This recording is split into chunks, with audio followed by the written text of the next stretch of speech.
Listeners, I see Michael already smiling. He anticipates what I will say. My good friend. And I put my head on a block, and I offer Mr. Brother Bishop the scalpel to cut it off. The political leader has said several times up to last night that is not a reflection of her personal views or the views of the party. And you understand, George, how elections at the party level work. So, Dr. Pei, do you have ties? Do you have ties to the National Democratic Congress, Dr. Pei? Or rather, were you commissioned by the NDC to do this poll? Information because it seems interesting that a lot of your advice is very consistent with what was said. Brilliant. And good luck with everything. You too, man. May the best candidate win in the town of St. George. But kill on. Yes. You is a tongue man too, so stop at that. Tell everybody you are a tongue man too. We are a people who have always aspired for more, who've always aspired to do better, who've always accepted that not because your mother didn't go to secondary school, you should go. It has always been the other way around. You should aspire. You've been there for a long time. Want to be queen of St. Andrews, but yet the problems around you you're not seeing. You can't pray yourself out of the problems in St. Andrews. Some persons were getting pension after 2 terms in office, right? And the persons that worked for 26 years plus not getting anything. It's just unfair. God is good, and God looks after me. Not just my wife is no longer here, so both herself and the father up there are looking after me very, very well indeed. Not a few people that you pick up by the side of the road to run in an election. These are not people that you mustered up and you pull together a few months before you think an election is going to call, and you say we want to win an election, so let's come together.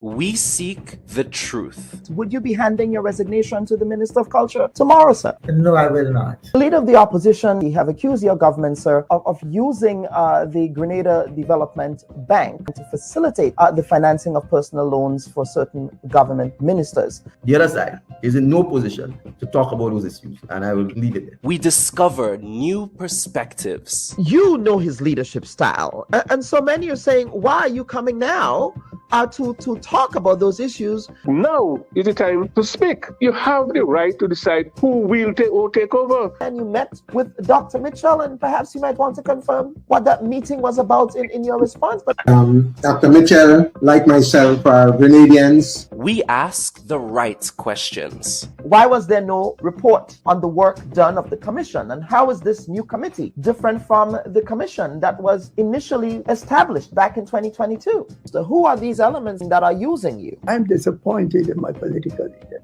And why is that animating those political conversations now? This is a very interesting question. The Bubb Reports with Dr. Kellan Bubb. Thought-provoking, truthful, unbiased, and truly original reporting.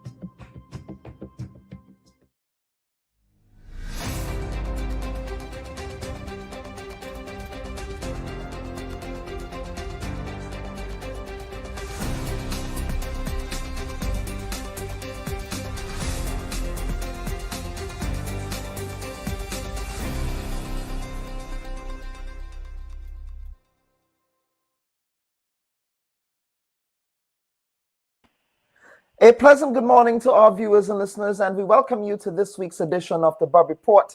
I'm your humble host, Dr. Kellan Bubb. We're happy you can join us for yet another edition of the program. Now, as you're joining us, please remember to like and share this week's live stream. In that way, others get the opportunity to participate in the conversations and the discussions that we have here on the Bubb Report on a weekly basis. Of course, before I get into the weekly editorial, I just also want to take this time to again extend my deepest condolences to the family of Sue Patrice on the passing of their dear mother. Of course, her funeral was held last week, Monday, here in Hyattsville, Maryland, in the Washington, D.C. metropolitan area at the Metropolitan Seventh-day Adventist Church.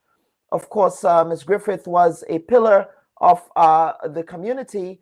She was a pillar of her church, and she served well in her community. And so we want to thank her for her service, both to her community here in the Washington, D.C. metropolitan area, as well as to her communities back in Grenada, specifically in the Crowshoe and in parts of St. George's and the Anglican High School community that she belonged to. But I also want to take this opportunity to thank all of the fans of the Bubb Report that I had an opportunity to meet at that event who are in the Maryland area. I want to say thanks to all of you for being loyal fans of the program.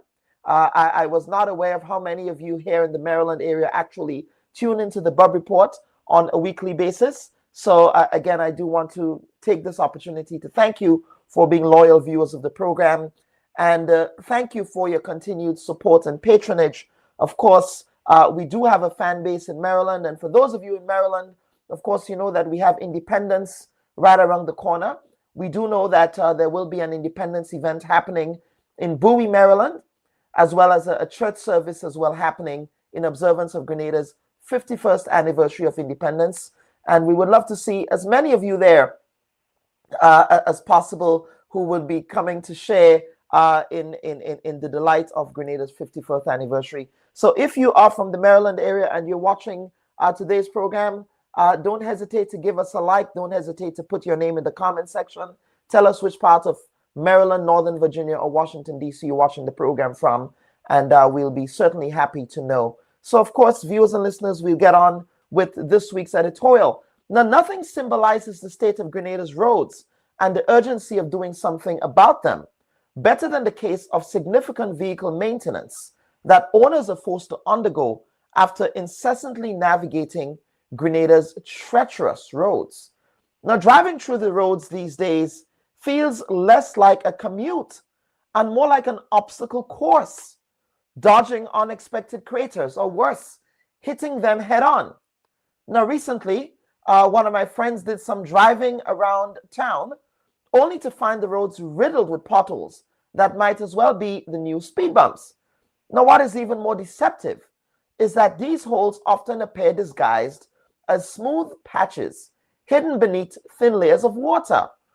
It is a trap that no driver can afford, but somehow we have come to accept it as part of the everyday experience of our roads. Now, the problem is no longer just about discomfort. It is also a matter of safety and economic cost.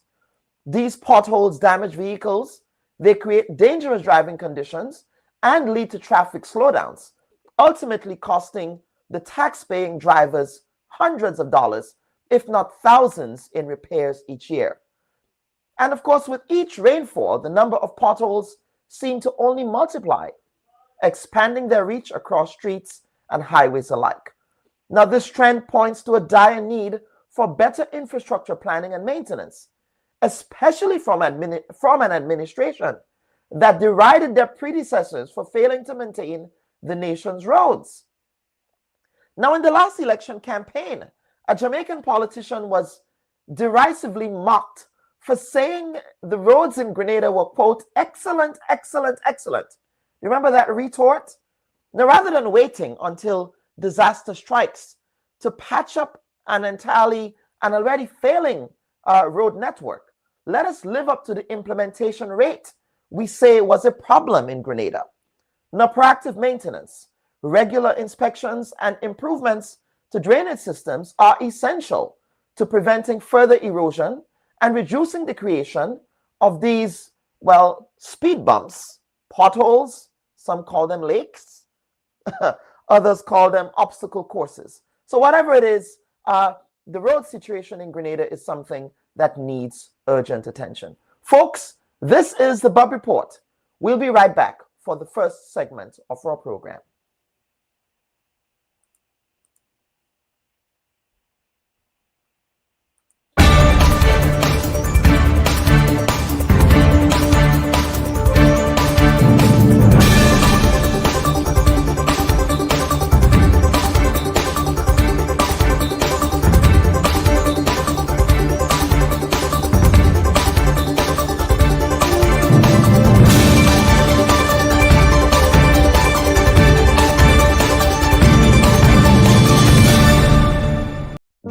loved ones pass on, they deserve to be treated with dignity. And at S.A. Johnson Funeral Home, we can provide you with that service. We can take you every step of the way during your sorrowful moments. When that need arises, call S.A. Johnson Funeral Home at 347-777-9797. That's 347-777-9797. S.A. Johnson Funeral Home is a Caribbean family-owned funeral home here in Brooklyn, providing funeral services, but in a dignified way. From cremation to burial to the repatriation of your loved ones, you don't have to go through the hassle, as we provide exceptional service that allows you to mourn and heal peacefully. For more information, visit our website, www.sajohnsonfuneral.org. Send us an email at sajfuneral@aol.com or call 347-777-9797. S.A. Johnson Funeral Home, because you deserve to be treated with dignity.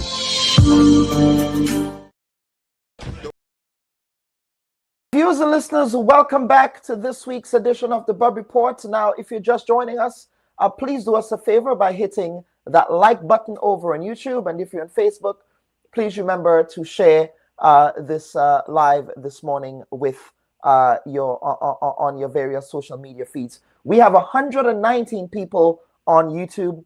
For those 119 people, if you can all hit that like button so that the algorithm can do us a favor by sharing that program with others, that would be greatly appreciated. Now, folks, for the first segment of the program this week, we pause to remember the late Michael McIntyre. McIntyre was a former manager of McIntyre Brothers, a well-known family-run car dealership in the south of the island. He was also a valuable member of Grenada's private sector. Now, in addition to his role in the family business, McIntyre was a former chairman of the Grenada Airports Authority, where he played a significant and critical role in the development and growth of the island's aviation sector, and was also instrumental in attracting Sandals resorts to Grenada, owing to his close relationship with the late Jamaican business magnate and mogul Gordon Butch Stewart, who is also deceased. Now, McIntyre's vision and leadership were key in shaping Grenada's business landscape, and his passing marks the end of an era for McIntyre Brothers, a company that has been the cornerstone of Grenada's automotive industry for decades. In fact, I personally remember Mr. McIntyre as a young reporter in Grenada. In fact, I was on board an Air Jamaica flight with him when we participated in it was a familiarization trip to Jamaica when Air Jamaica in fact making runs to Grenada, and that was in the late 90s, early 2000s. And I remember having conversations with Mr. McIntyre when I was a reporter at Community Channel 6. He would always also give me the opportunity for interviews on issues related to private sector matters. And here to make sense of Mr. McIntyre's legacy in Grenada is Mr. William Joseph. Mr. William Joseph, who had the opportunity to work with Mr. McIntyre at the level of tourism in Grenada. Mr. Joseph, Happy New Year, sir, and welcome to the Bubb Report. Well, so thank you for your we're not hearing you. There you are. Go ahead. Yes, I was just saying thanks for your kind welcome and Happy New Year to you. Also, Happy New Year to all of your listeners and viewers.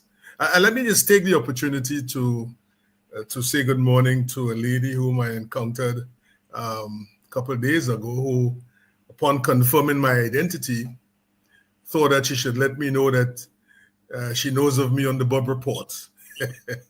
So yes. I see good morning. You see how this thing works, huh? Yeah. So, there you go. So, there you go. Yes. So you have to be careful with what you say, huh? Indeed. I greet her well. Yes. Yeah. Thanks a lot. Yes. So, William, let us talk about Mr. McIntyre. Of course, I felt as if media in Grenada just sort of glossed over his passing, and I felt it was important for us to really reflect on the man who I believe in many respects shaped the scope of Grenadian private sector and shaped the legacy of airlift and aviation, civil aviation in the country. So let us talk about Mr. McIntyre's legacy in the context of how you knew him. All right. So thanks again. Let me begin, first of all, by extending condolences to his dear daughter, Fiona, whom I came to know through him, of course, to his sister, Anne, and to all the other members of the McIntyre family. It is true to say that Grenada has lost an important son. And I don't know that many of us would have been familiar with Michael McIntyre, perhaps beyond noting that he was, a businessman of considerable repute. But I don't know that we've reckoned with him as a patriot, as a nation builder. And I had the opportunity of meeting and learning of him in that latter context from 1999. So before I go to that, let me just also say two things about the class and character of this man, Michael McIntyre. The way I saw him and measured him, I came to the conclusion that here was a man who did not wear his class, nor his prestige, nor his worth on his sleeve. He was as rootsy as you could think, as Grenadian as you could imagine. Mm-hmm. And I really appreciated that in him. The other thing I would say is that, we have something in Grenada called the Government Information Service. And perhaps we should call that the Grenada Information Service. And if we did that, perhaps we could dedicate time on that platform to profile and to showcase Grenadian sons and daughters who've done well, not just for themselves, but for the benefit of Grenada on a consistent basis. So we do that and we show appreciation, we recognize the contributions, and we pay tribute to what they have done. So I pay my respects to him. I would encourage fellow citizens who did not know or perhaps didn't know enough of him to come to know something of him. And so I appreciate, Kellan, your decision to dedicate some of your time this morning to some sharing, as limited as it would be. Yes. On Michael McIntyre. Mm-hmm. So that's the first. Yeah, and that is a very good opening salvo there. Now let us talk about Mr.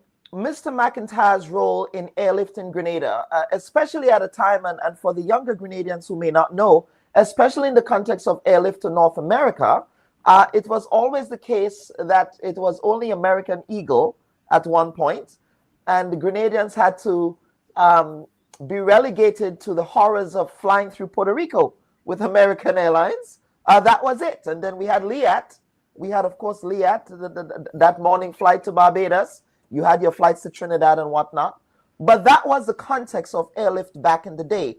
So talk to us about Mr. McIntyre's role in getting Grenada's Airlift to the place where it currently is and where it was back then, because I don't think people understand how really bad it was getting out of Grenada, especially going to North America.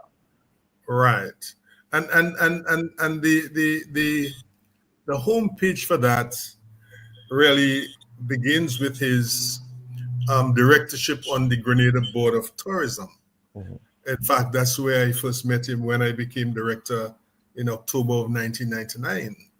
He was a member of that board, and in the context of the work of the Board of Tourism, this question of Airlift became very, very, very critical and in need of solutions. So shortly thereafter, the government, in its wisdom, appointed an Airlift committee, and Michael McIntyre was named the chairman of that committee. The late Sir Royston Hopkins was also a member, and a few other people, along, of course, with the director of tourism, who at the time was yours truly. So Michael McIntyre led the work both in North America with American Airlines and in the United Kingdom in particular. So our efforts in the US to attract American Airlines into Grenada was something that was indeed very memorable, very, very memorable. So we turn up to meet with Peter Dollara. Michael McIntyre is our chairman. The minister then was Justin Whiteman. And Sir Royston, of course, was there and so on. And then we went and Michael put the case forward for our interest in having American Airlines come with a direct service into Grenada. So I'm flagging something here, that you do not get things handed down to you from the big world. You negotiate your needs, and then you sign on the dotted line. And so I'm saying that the success that we eventually achieved with American Airlines came to Grenada as a result of the good work and the negotiating skills, in particular of Michael McIntyre. And let me also put a footnote to this point.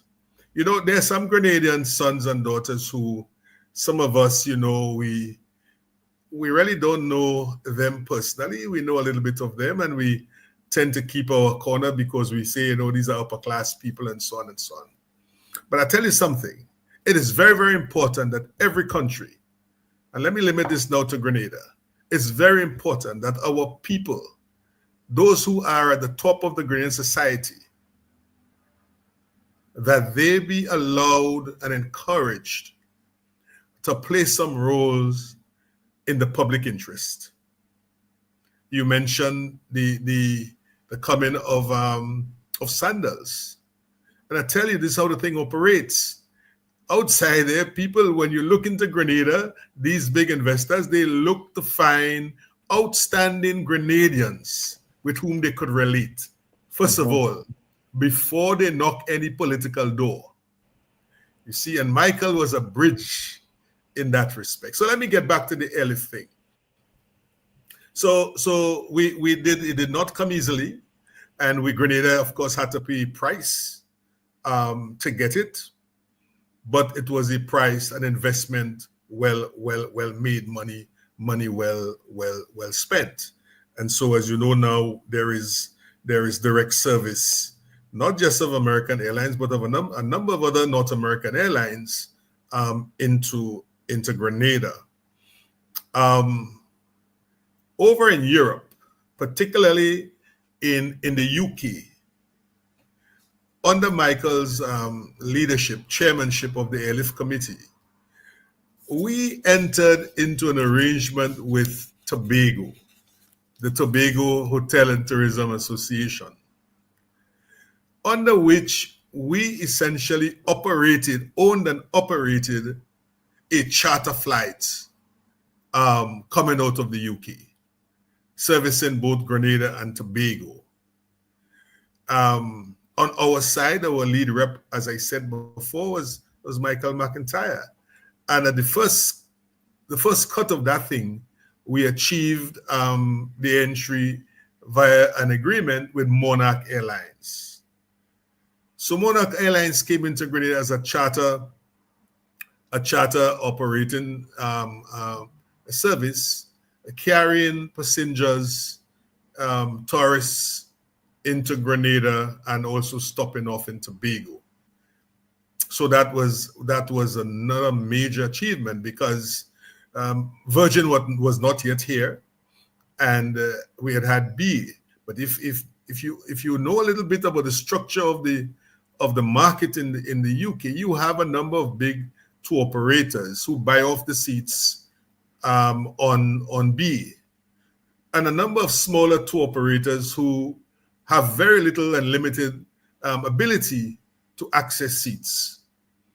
So when we came on board with the Monarch Airlines, we found that we did so essentially on our understanding that there was appetite for Grenada and for Tobago, and that there were tour operators who were willing and ready to sell a Grenada program or sell a Tobago program. And that's how we operated that, financing it in that way. Sometimes we call on the central government to do a little backstopping and so on, but generally the thing was able to pay for itself after not a very long while. So that I count as a major achievement. And as I said, and I repeat myself in this respect, we did that in under the chairmanship of Michael McIntyre. So we count the US at American Airlines, we count the UK with Monarch, and then we go to Germany, Condor. Right, Condor. There were a number of Grenadian hoteliers and so on who were interested in the German market. There was no direct flight coming out of Germany into Grenada. And again, Michael led his team to negotiate with the people at Condor. Typically, we met them and had discussions and negotiations during the World Travel Market events. And we were able eventually to sign an agreement with Condor that saw them come into Grenada, bringing tourists on a weekly basis. I do believe that Condor flight is still in operation. Features of it may have changed in terms of the what the expectations are on both sides, or obligations, sorry. But the service is there. And so to the extent that you have that airlift, you are in fact addressing a significant need in your tourism industry. Mm-hmm. You could have a beautiful country, you could have nice hotels and all that stuff, and most of all of us nice Grenadian people, but we don't have the means of bringing people here. And that is the context in which Michael's work needs to be, an achievement needs to be appreciated. Mm-hmm. That this thing was not about, having a meeting here and a meeting there. This had an end game. The end game was the promotion of Grenada's national interests in tourism or through tourism, which is vital to the economy. And anyone who's played a significant role in building the tourism industry. It's not the only industry in Grenada, but it is perhaps the primary. And so I say boldly that anyone who's played a significant role in making that happen, of course, it's an ongoing work, but such a person must be recognized and appreciated by all of us. Because when we address the question of the economics of tourism, it is not just about people going into hotel rooms, Mm-hmm. Listen, we are so happy when we land on Morris Bishop Airport that a lot of us clap. I tell you, it is the biggest thing that has happened to Grenada, the Morris Bishop International Airport. Right? Some other things come below, just under that. But if there is no tourism at a significant level, that airport becomes a white elephant and is financially and economically not sustainable. Mm-hmm. You see, so we have the assets, but we were unable to extract and receive the value of the assets because we don't have the airlift to bring people in. So I'm making that point simply to flag the significance of his contribution. So people don't see it just at the first cut of getting planes to come, but you see it ultimately at the level of the impact on the Grenadian citizens via tourism of the work that he led. So we ought to pay a lot of tribute to him, in my view.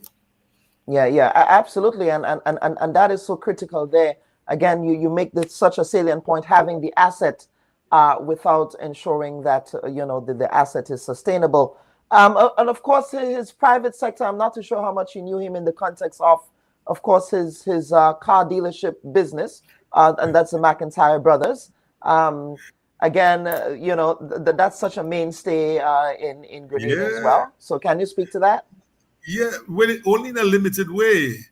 And you youngster and son, and you've seen cars, and you know Michael McIntyre was on the Mang in those days, and you know about Ford, and you know McIntyre brothers and the agents for Ford.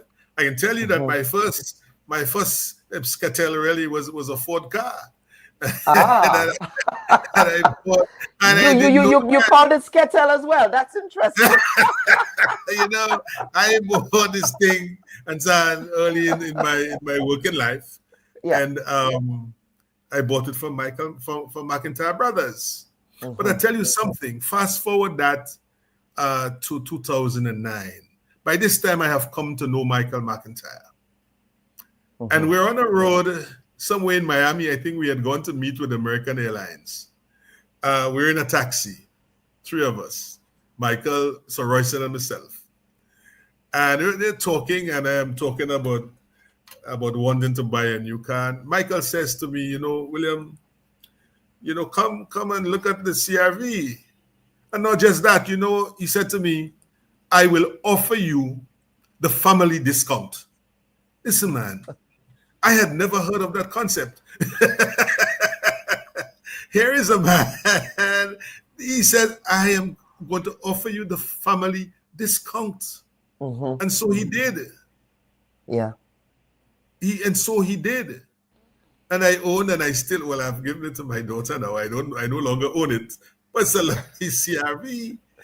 And that is how I came to own the CRV. I'm talking about the character and quality of the man as a man and as a businessman. So if you belong to and you stand in the headship of a company that is that old, from one generation to the next, and now it's passing on to Fiona, his daughter. But Michael held McIntyre brothers for many, many years after the passing of his dad. So it must tell you, and we make that point, we should also attach to that point the importance of appreciating and doing a business with Grenadian companies. Grenadian companies. There are not very many of them, but the few that they are, by and large, are good quality companies. And I think, once the price is right and so on, and the marketing is good and all that stuff, the quality products are good, I think it makes a lot of sense for us to pay attention and to do business with as many of the Grenadian companies as possible. And that's such a good point. We do have very few, as you said, homegrown Grenadian companies. But those that we do, especially, I think of the corporate sponsors that we have in Grenada, the corporate entities, whether it's Huggins, Jonas Brown and Hubbard's, McIntyre Brothers. At the time, we had Grenada Cablevision. That was my old company as well. LA Purcell, and those, You did business with LA Purcell, so you still have the raincoat, right? I still have the raincoat. I still have the raincoat, sir. They never took back the raincoat. I still have the raincoat. Okay. The larger point is so important, Grenadian companies. Yes. Very, very important. important. Yes. Yeah. Yeah, absolutely. Now we have some viewer comments. Reese Sam is saying, proud to say that the McIntyres were from Guelph. I didn't know that, but Reese, thank you for the history lesson that the McIntyres were actually from Guelph. Then Lorna Bain is saying, speaking, giving some accolades there. And of course, viewers, we want to hear from you as well. Let's see, Arthur Langine. Good morning, Mr. Langine. He's saying, I'm watching from Brooklyn, New York, as we are getting prepared for a snowstorm. That is indeed correct, Mr. Langine. We are also getting ready for a major snowstorm here in the Washington, D.C. metropolitan area. I see the snow, the snow trucks are out treating the roads. And in fact, the snow, I'm looking outside now, the snow is about to fall as well. I'm not complaining. I'm absolutely not complaining at all. Tomorrow is a holiday, so that's all well and good. Now, Willie, before we get to the next segment, are there any other comments you wish to make in respect of Mr. McIntyre's contribution to the national community? Yeah, well, I think I've said, what I wanted to say. I want to close by again reiterating my condolences to Fiona and to his daughter and his sister Anne, and to all the members of his family, and to register at the national level that we have lost, Grenada has lost an important son. And I think in an era where there is appetite for identifying and celebrating our heroes, I have no doubt that Michael McIntyre will qualify very, very, very easily among and be counted among the heroes of Grenada, the country that we all love. So thanks a lot, Kellan, for the opportunity, and I trust I've done justice to your kind invitation. You absolutely have, and again, we wish to extend our condolences to the family, to Fiona McIntyre and the other members of the McIntyre family. We thank him for his contribution to the national community. May he rest in peace, and may his memory be a blessing. William, thank you, and of course, the politics, the year is still new, but of course, we will be calling on you again in short order for some political punditry. So, looking for that invitation, right, sir. All right, fair enough, and I would gladly accept. I know how to pay for my sins.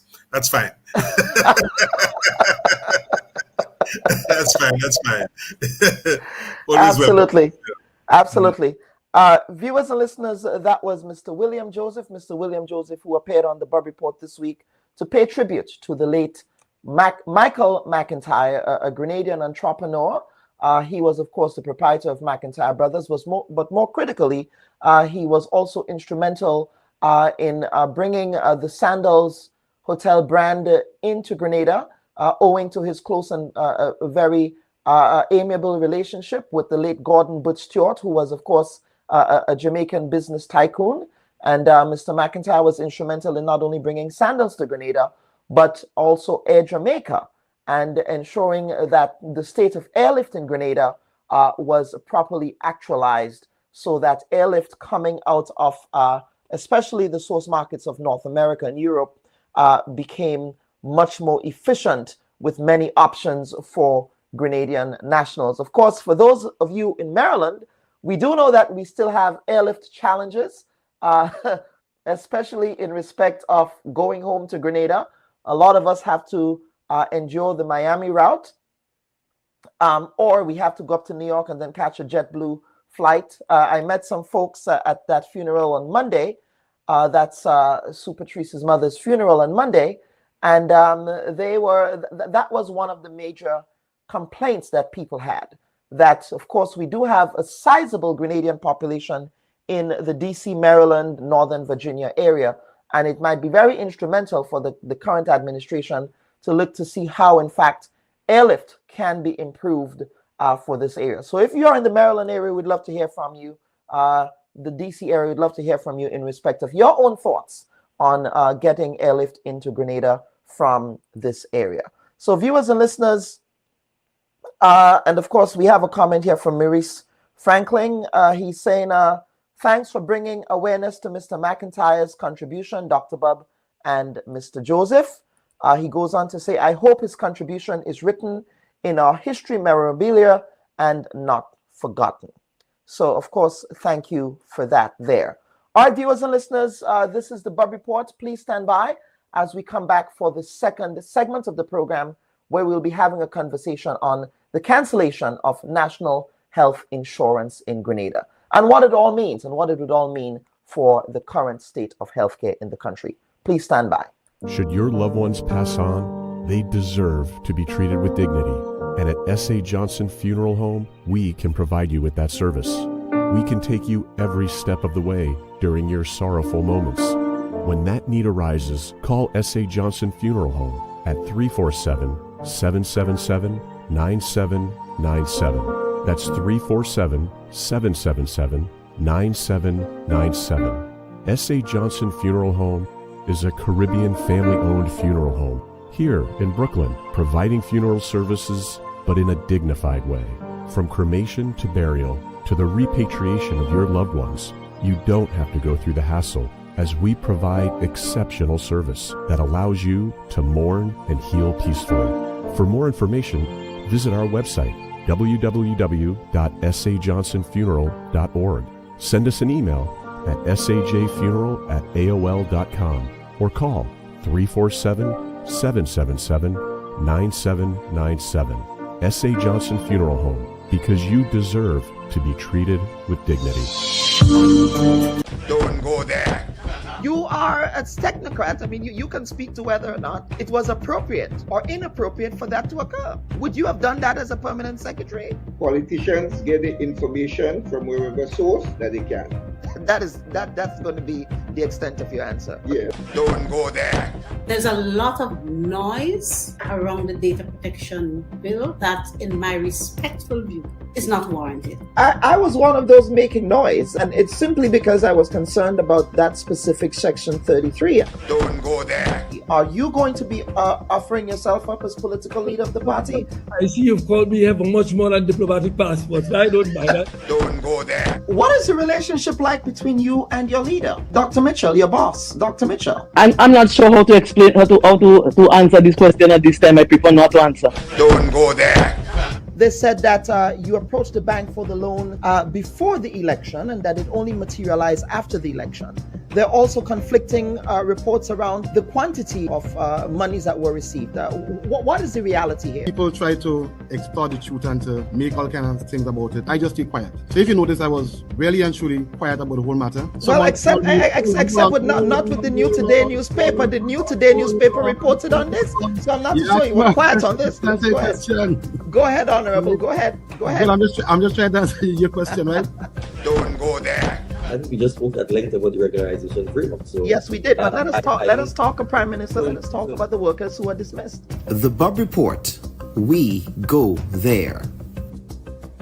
We seek the truth. Would you be handing your resignation to the Minister of Culture tomorrow, sir? No, I will not. The leader of the opposition, you have accused your government, sir, of using the Grenada Development Bank to facilitate the financing of personal loans for certain government ministers. The other side is in no position to talk about those issues, and I will leave it there. We discover new perspectives. You know his leadership style. And so many are saying, why are you coming now to talk about those issues? Now is the time to speak. You have the right to decide who will take over. And you met with Dr. Mitchell, and perhaps you might want to confirm what that meeting was about in your response. But Dr. Mitchell, like myself, are Grenadians. We ask the right questions. Why was there no report on the work done of the commission? And how is this new committee different from the commission that was initially established back in 2022? So who are these elements that are using you? I'm disappointed in my political leader.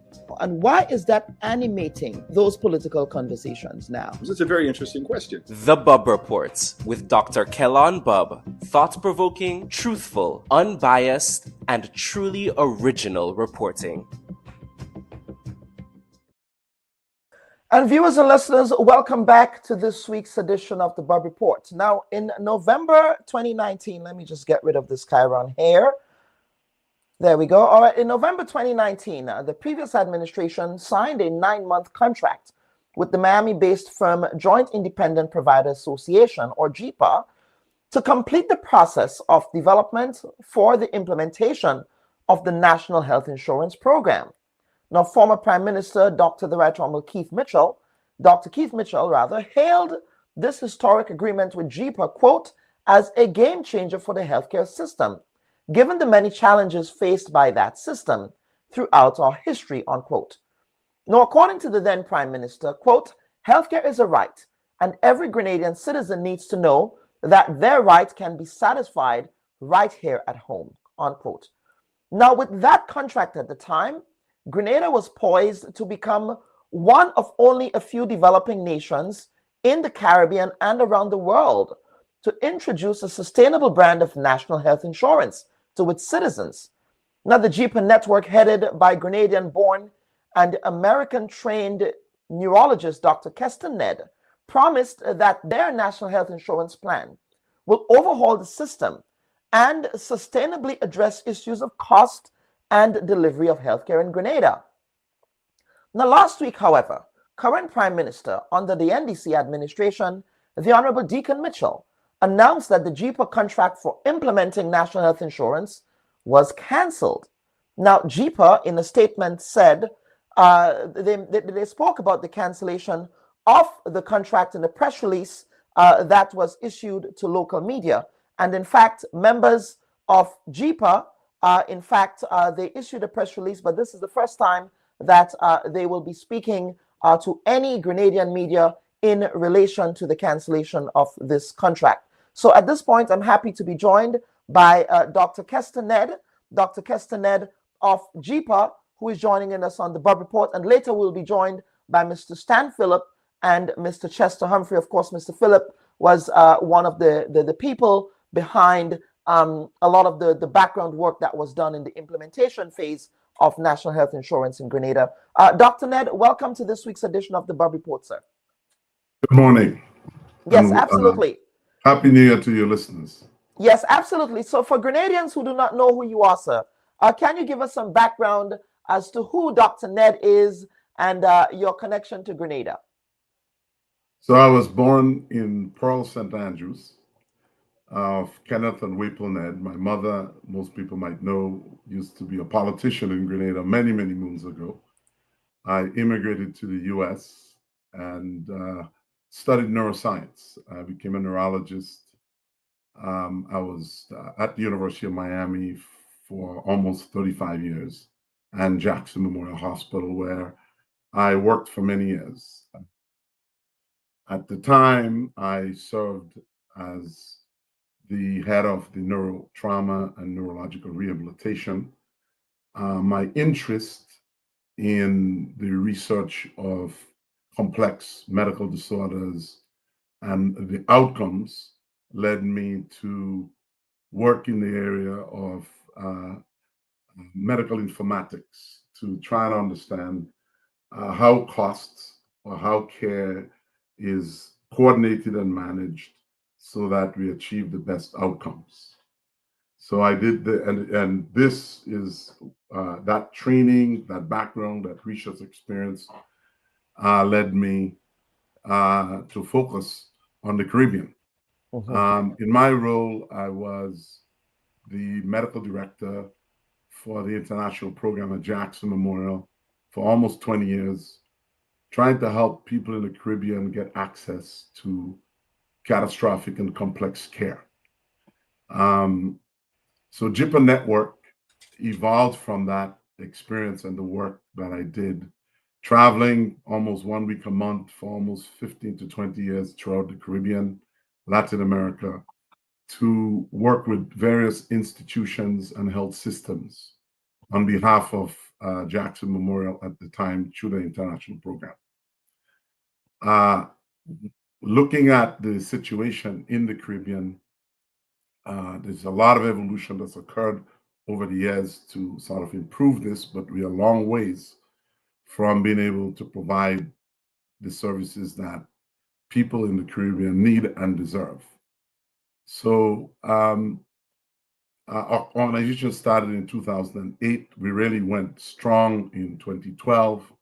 between 2012 and current, we have transferred over 6,500 patients needing catastrophic and complex care situations through a large network of providers that we created between the US, the Caribbean, and Latin America. So we have extensive experience. I come from an environment in the US working with both private and public institutions, Jackson Memorial being a public county-run facility and the University of Miami being an academic center private. And so when my training and my upbringing was in this model, and we thought that the fact that we were able to create such a extensive organization serving both public and private patients, we do work with various governments, with corporations, with insurance companies, with private individuals, whoever needs access. We've been able to create this incredible network to be able to provide those services. Outside of that, we've built all of the technology infrastructure to make this happen. And this is why the government of Grenada back then, being a Grenadian myself and an expat, thought it'd be useful for us to participate in this important venture. Now, before we get into the conversation here, I want you to articulate for us, if you can, the importance of a universal healthcare system in the context of developing countries like Grenada, especially against the backdrop of how expensive healthcare delivery is. There is the argument that healthcare delivery is so expensive, but the return on that particular investment in healthcare is not necessarily what consumers expect or want. Healthcare is it is one of the most important economic drivers for any country. For example, if Google or Microsoft is moving into a city and they're going to open up an office, one of the first things they look at is what's the healthcare infrastructure, what's the infrastructure for education.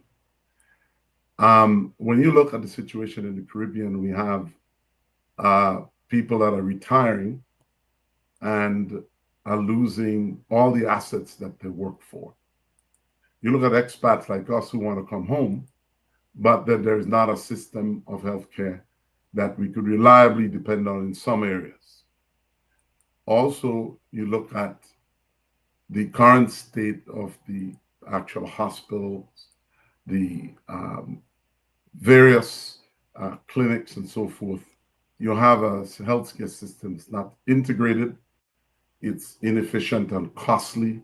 There's a lot of waste and sometimes fraud because of the inability to keep track of events as they transpire, what's going on in the healthcare.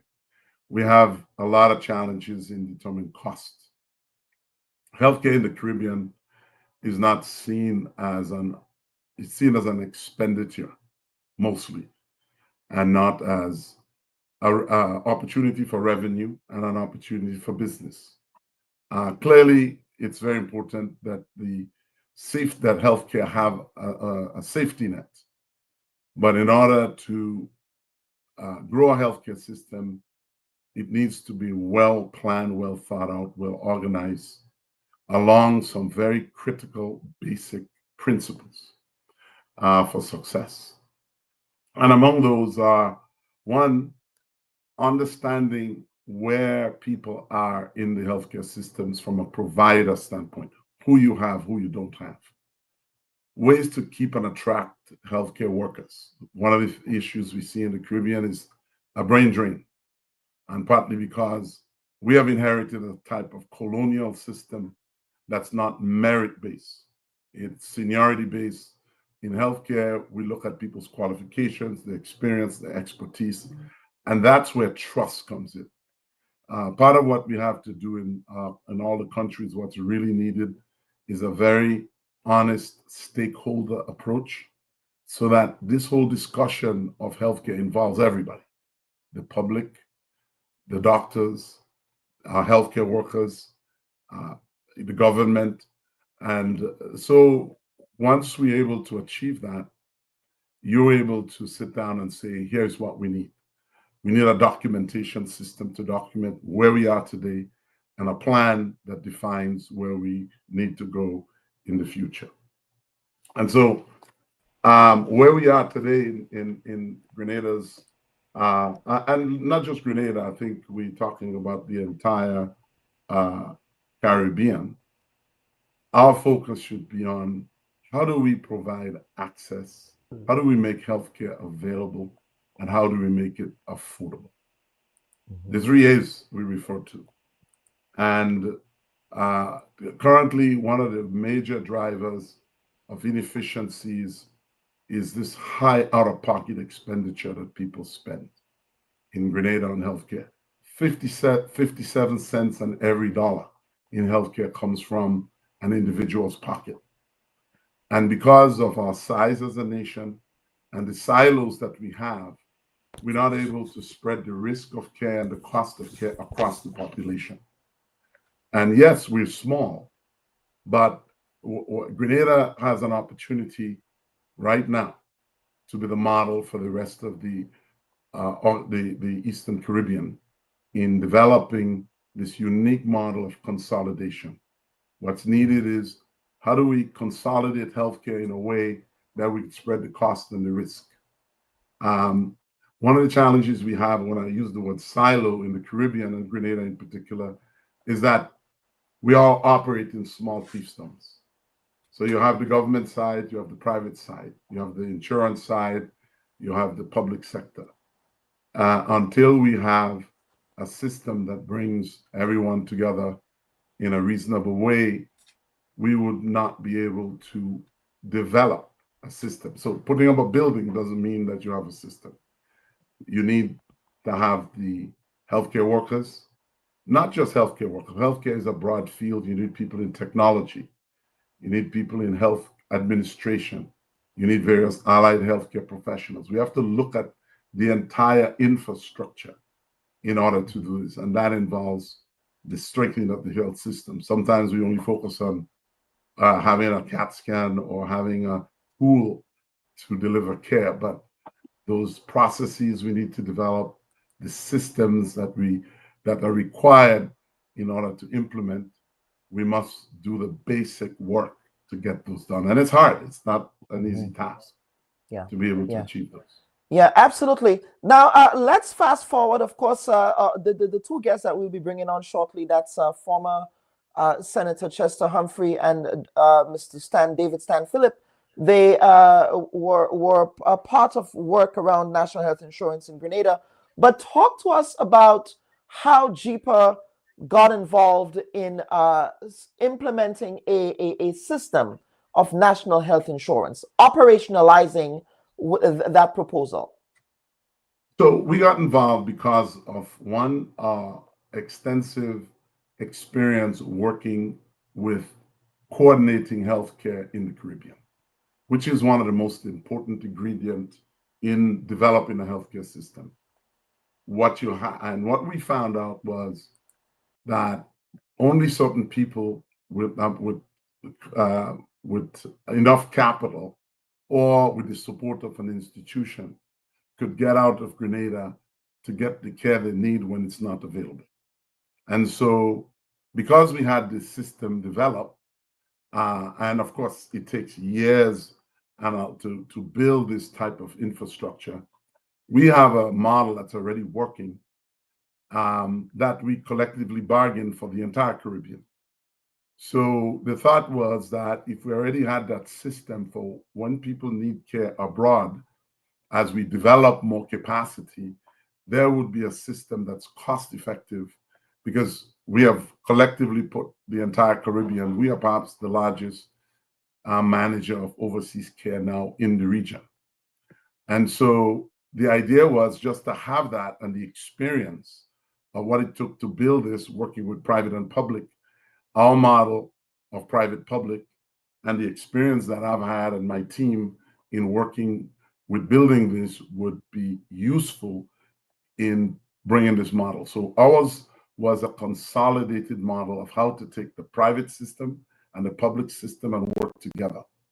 There was a lot of conflict, and there still remains a lot of conflict between the private and public. The second is that we as a company build and operate working technology to connect all elements of the healthcare system between the hospital and the doctors, between the insurance company and the hospital and the doctors, and the consumer. And we have all of the back-end systems that would, much like an insurance company would require to operate in that setting. One of the challenges Grenada has is that it doesn't have in place the information technology required to manage such a system. And the cost for them to do that in a hurry is prohibitive. You're talking, we've worked in various Caribbean islands doing this. BVI, we did some work in the Bahamas, and we've advised many Caribbean governments on this. So we understand the pitfalls, the strengths and weaknesses of all of the societies we've worked in developing this type of complex system. It's by no means simple. And it has challenges because you have many different stakeholders involved. And sometimes the stakeholders have conflicting interests. You take an insurance company and you take a hospital or doctor. The insurance company wants to save money and stay fiscally strong because they have compliance and regulatory issues they must comply with. Well, the hospitals and the patients and the doctors want them to pay out as much as they possibly can. And in a place where you have low premiums, it's very difficult to meet the demands of society, where you have a high burden of illness. So what you have in this society is people at the point that they need healthcare the most are excluded from the healthcare system. And that's part of the reason why you have such high out-of-pocket costs. It's the major cause of poverty in our region. And so it is absolutely critical that the Caribbean, not just Grenada, develop a model of healthcare that's consolidated so that you could spread the risk and cost of healthcare across the population and not on one individual. If you have 10,000 people paying premiums in an insurance company, they can't collect enough premiums to afford a bone marrow transplant that costs $250,000. But if you have 1 million people paying premiums, you could afford more than one bone marrow transplant. So this is reasons why we must come together. We must look at healthcare as a population, not as the people who have, those who have not, those who don't have. And we have to bring all the population together in order to achieve sustainability in any healthcare delivery system. But if we segregate them, we wouldn't have enough patients. Let's suppose we do a cardiac center or stroke center in Grenada. If we only service the people with health insurance or the people who use the public system, all right, we still may not have enough patients to sustain that center, to keep the doctor employed, to keep the equipment upgraded and so forth. So it's absolutely necessary in a small country to bring everyone together in that manner. The model we created for Grenada is such a model. Absolutely. Now, before, and then of course, we're going to get to the two other panelists here shortly. Let us talk about the remit of your contract. What was the end date of that contract? Of course, in the press release that was published last week, you indicated what you were able to deliver in respect of your contract. Developing a customized technology platform to support NHI operations, integrating health insurance, benefits administration, health information systems aligns with international standards. Then you spoke about designing a public-private financing model to optimize economies of scale, as well as preparing an NIH implementation plan that included policy documents, draft legislation, and public outreach strategies. Now, first and foremost, let us talk about, in the context of what you were able to achieve and the remit of your contract. Did the contract get to an end by date? And was there a point where this contract had to be renewed? So the way the contract was structured, it's a full risk contract on us in a way that we were to deliver an operating national health insurance infrastructure and system by November of 2025.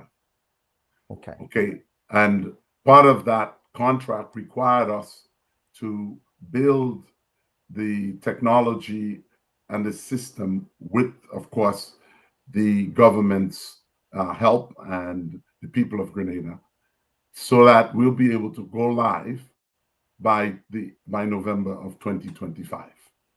So this contract was an implementation program of something that we created working with the prior government, and then this government was to continue along with the contract.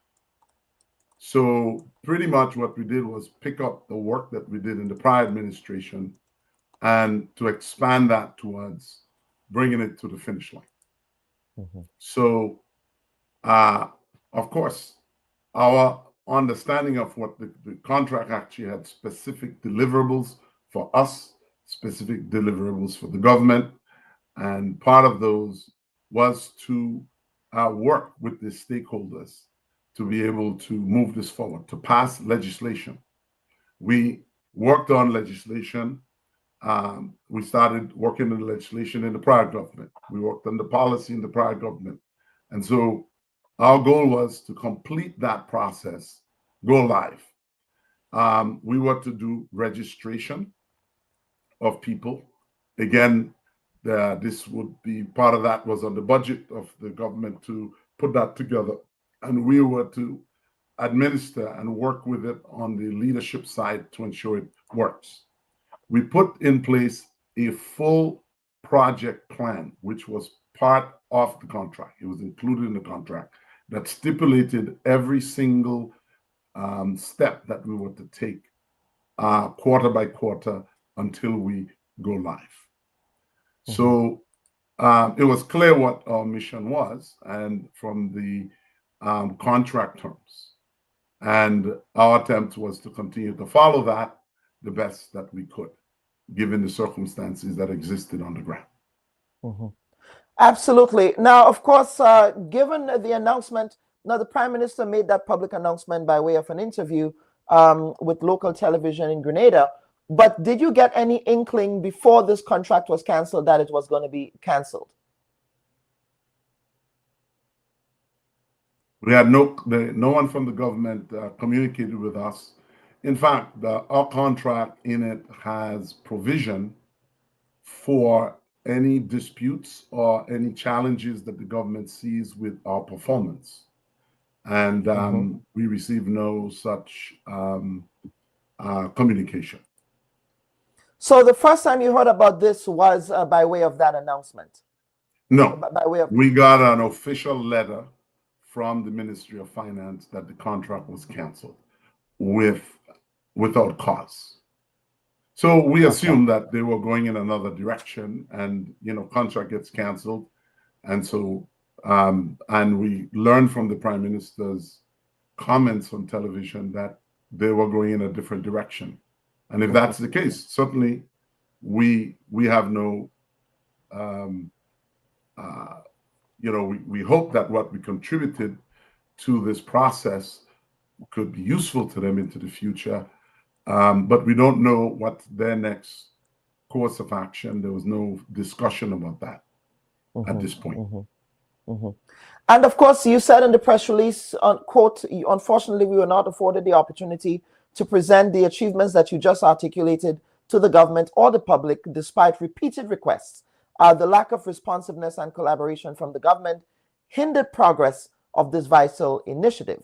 If the project had gone ahead, Grenada would have been well positioned for sustained private investment in the healthcare sector. So what I hear you saying here as well, that in addition to not hearing directly from the government in respect of the intention, there was no communication. Of course, we did see a change of administration by way of the elections that occurred in 2022. So from since then, there was no communication with the government at all. Listen, as a Grenadian myself and as a Grenadian expat, we considered Deacon Michel's signing of the contract an important and very positive, and the fact that he continued from the prior administration. I know he said in one of his comments they inherited it from the others, the other administration.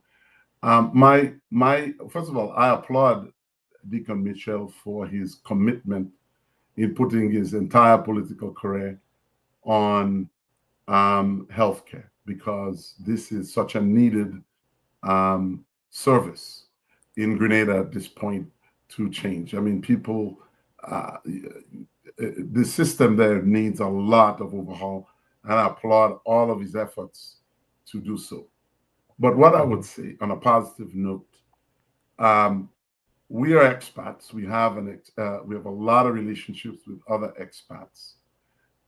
We would like to somehow continue to be engaged, whether it be through a contract, the private sector, to see how we could help Grenada get to the next step. Because the truth is, our organization as a whole have extensive experience in national health insurance. We know the good, the bad, and the ugly.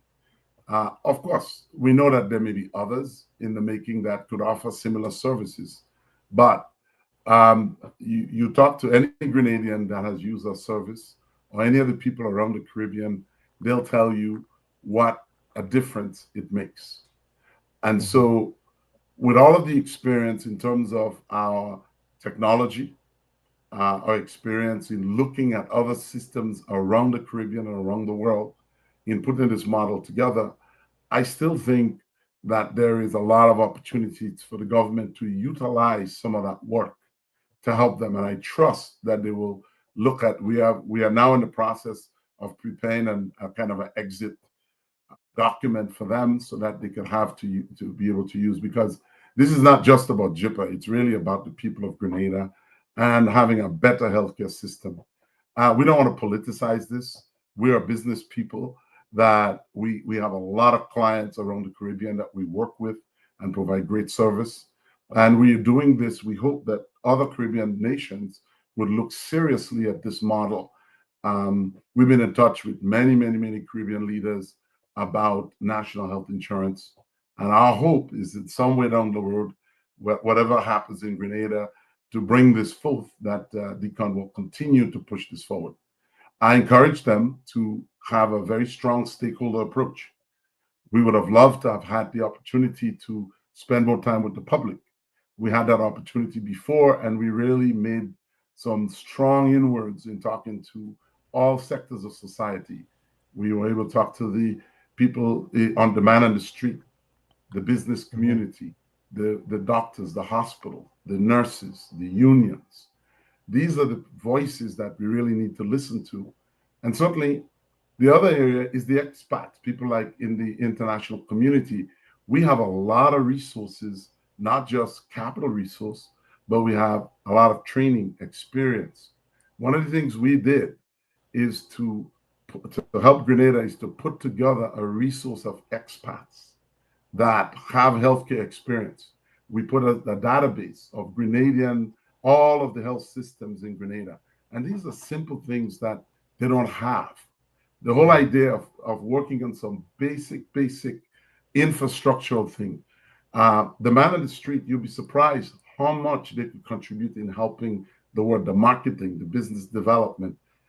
Change management is what you need in the current environment. And believe it or not, Grenada and the Caribbean need all the help they can get. What we need to do, we need to bring the expat community together to help Grenada. And we need to respect Grenadians who are there, who are living these challenges of wages, challenges of working conditions that are not the best. I have to tell you, these people are working the healthcare systems, make amazing sacrifices. And I'm also involved in training physicians, and we see a lot of Grenadian and Caribbean doctors that come through a training program. I worked in the University of Miami with a program called the William Harrington Program for many years. And we trained lots of doctors in Latin America and the Caribbean. And most of them go back. A lot of them go back. But our Caribbean doctors, they stay here. And for all kinds of reasons. Some of them, they go back, they stay for a short time, and then they leave because the conditions aren't right. Well, I'm at the tail end of my career. And if I could in any way help to enhance the growth of the healthcare system in Grenada or in the rest of the Caribbean. And we are certainly doing this in the region and working with many, many political leaders, working with many business leaders, insurance companies, and so forth. And I think the opportunity is still there in Grenada to do this. I have just one correction that you made in the beginning, that the national health insurance was canceled. I don't know the right word you said, but the Prime Minister said, the contract. Yeah, I just wanted to make sure that correct. Yes, absolutely. Now let me. The Prime Minister see what comes out of it, and we will be in the back. Yes, absolutely. Now, at this point, I want to bring in the rest of the panel here. We have Mr. Stan Phillip. I believe, Mr. Phillip, this is your first time appearing on the Bubb Report. So welcome to the program. And of course, Mr. Chester Humphrey. Mr. Humphrey, we're only seeing the side of your face. So if you can adjust your camera there a bit. There you are. No stranger to the Bubb Report, sir. So Happy New Year, gentlemen, and welcome to this week's edition of the Bubb Report. Hi, gentlemen. Morning. Well, thank you, Dr. Bubb, and well, Happy New Year to my two other colleagues. One, I would have given him Happy New Year almost every time we speak. That's Stan and I. Yeah. And Dr. Ned and I have a relationship going back to when I chaired the National Health Insurance Advisory Committee. So Happy New Year to all, and all that's best and good. Yep, absolutely, gentlemen. Yes, gentlemen, and the reason why we decided to assemble this panel is to bring greater context to national health insurance in Grenada. Because, of course, this contract with JIPA is just one chapter in the long saga of wanting to get national health insurance in Grenada. So, Mr. Phillip, I want to begin with you and to contextualize the work done by, I believe there was a steering committee put in place, and the work done by your committee in ensuring that we got to the place of implementing what JIPA was able to do. Thank you, Dr. Bubb, and good morning to everyone. Yes. So, Dr. Bubb, there was not just one. In fact, the history of NHI in Grenada, the first advisory committee was set up, I think, in 1995. It was chaired by Mr. Kennedy Roberts. He was then chairman of the NIS. I was part of that committee. The next committee, when government changed, because NHI seemed to be hinged to change in government when things happen. When the government changed in 2008, a new advisory committee was set up, and Mr. Humphrey was the chairman of that committee, and that committee did some significant work, including the signature project that UE did with the pre-feasibility study on whether Grenada is ready or not for NHI. When government changed again in 2013, a new advisory committee was set up. Mr. Humphrey was kept on as chairman, and I was brought back on as a member. And that committee, I think, is the one that really walked the NHI through where we are today. Significant work has been done. That advisory committee, we developed a concept paper, and Mr. Humphrey could speak more on that. And that is what we presented to the government with regard to the ways we can look to establish an NHI project. Leading up to that, following that, we recognized that we needed an organization to sort of walk through the process, and we reached out and we received funding from IBSA, that's India, Brazil, South African Fund, $655,000 I think. I was used to set up the secretariat that was housed in the National Insurance Schemes Office. And we needed to have a document we can work with outside of the concept paper that we developed. And we had sent out some expressions of interest for contracts to develop an NHI system. A number of companies applied. JIPA was one of those, KPMG, and UE. UE got the contract. and we developed a comprehensive document that they submitted with recommendations as to what can happen with regard to NHI. So that's in a broad sense where we were, and we had documents in hand that kind of pointed to how we could fast forward the NHI system. I'll let Mr. Humphrey take it from here because he and I have worked together on this matter. So according to my mother, I don't want to take all the talk on that matter. So I'm passing it on to you. Well, Mr. Humphrey, of course, as articulated in the intro before you came on, health insurance is if we're going to talk about healthcare reform and we're going to talk about having a new hospital facility and having to ensure better outcomes for the national community, it needs to be funded. And so that has to be the context behind the thinking behind NHI. Was that the thinking behind wanting to implement that NHI, sir?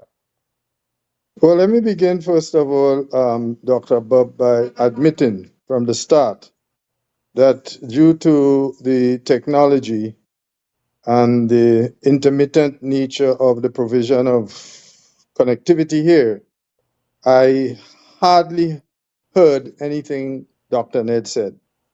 Both you and himself were appearing and disappearing. Sometimes I could see video, I could see the video, but hear no sound, and vice versa. So I am at a significant disadvantage speaking within a context as defined by his contribution, because in summary, I could safely say that I didn't hear his contribution. That having been said, there are a number of mythical things. First and foremost, I want to get clear. The first mythical thing is this, and this is something that the country has to come to terms with. It's unfortunate that a lot of these profound socio-economic infrastructural elements are seen narrowly along party lines and political party lines, and they become part of the political football play. And that's very unfortunate with a thing like health. Stan, I don't hope you mind if I call you Stan, just that's the way we communicate with each other. There's no disrespect, of course. Stan has a very good record, mentally and otherwise, of the history of these efforts. I could speak from the two occasions when two different political regimes gave me the opportunity to lead this process, and we did a tremendous amount of work. The first thing that the nation has to come to terms with is that health care delivery in the remaining remnants of the colonial structure that we inherited is no longer capable of delivering healthcare. That is the first national conclusion we must come to as a people, right? So the socialized healthcare system, which we inherited from the British, which conceptually and philosophically is very good, the infrastructure of management, which now manages it, meaning through the public service, is no longer capable of delivering that healthcare.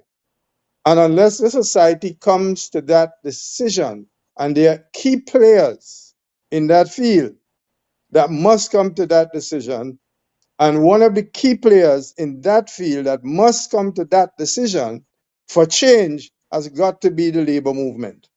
The labor movement has to take a mature approach in how do we deliver a very expensive, absolutely necessary social commodity to the majority of the citizens, right? That's the first point. The second point is this. Healthcare is not free. The consumer may not have to pay, but healthcare as a commodity, as a good, as a purchasable thing is not free.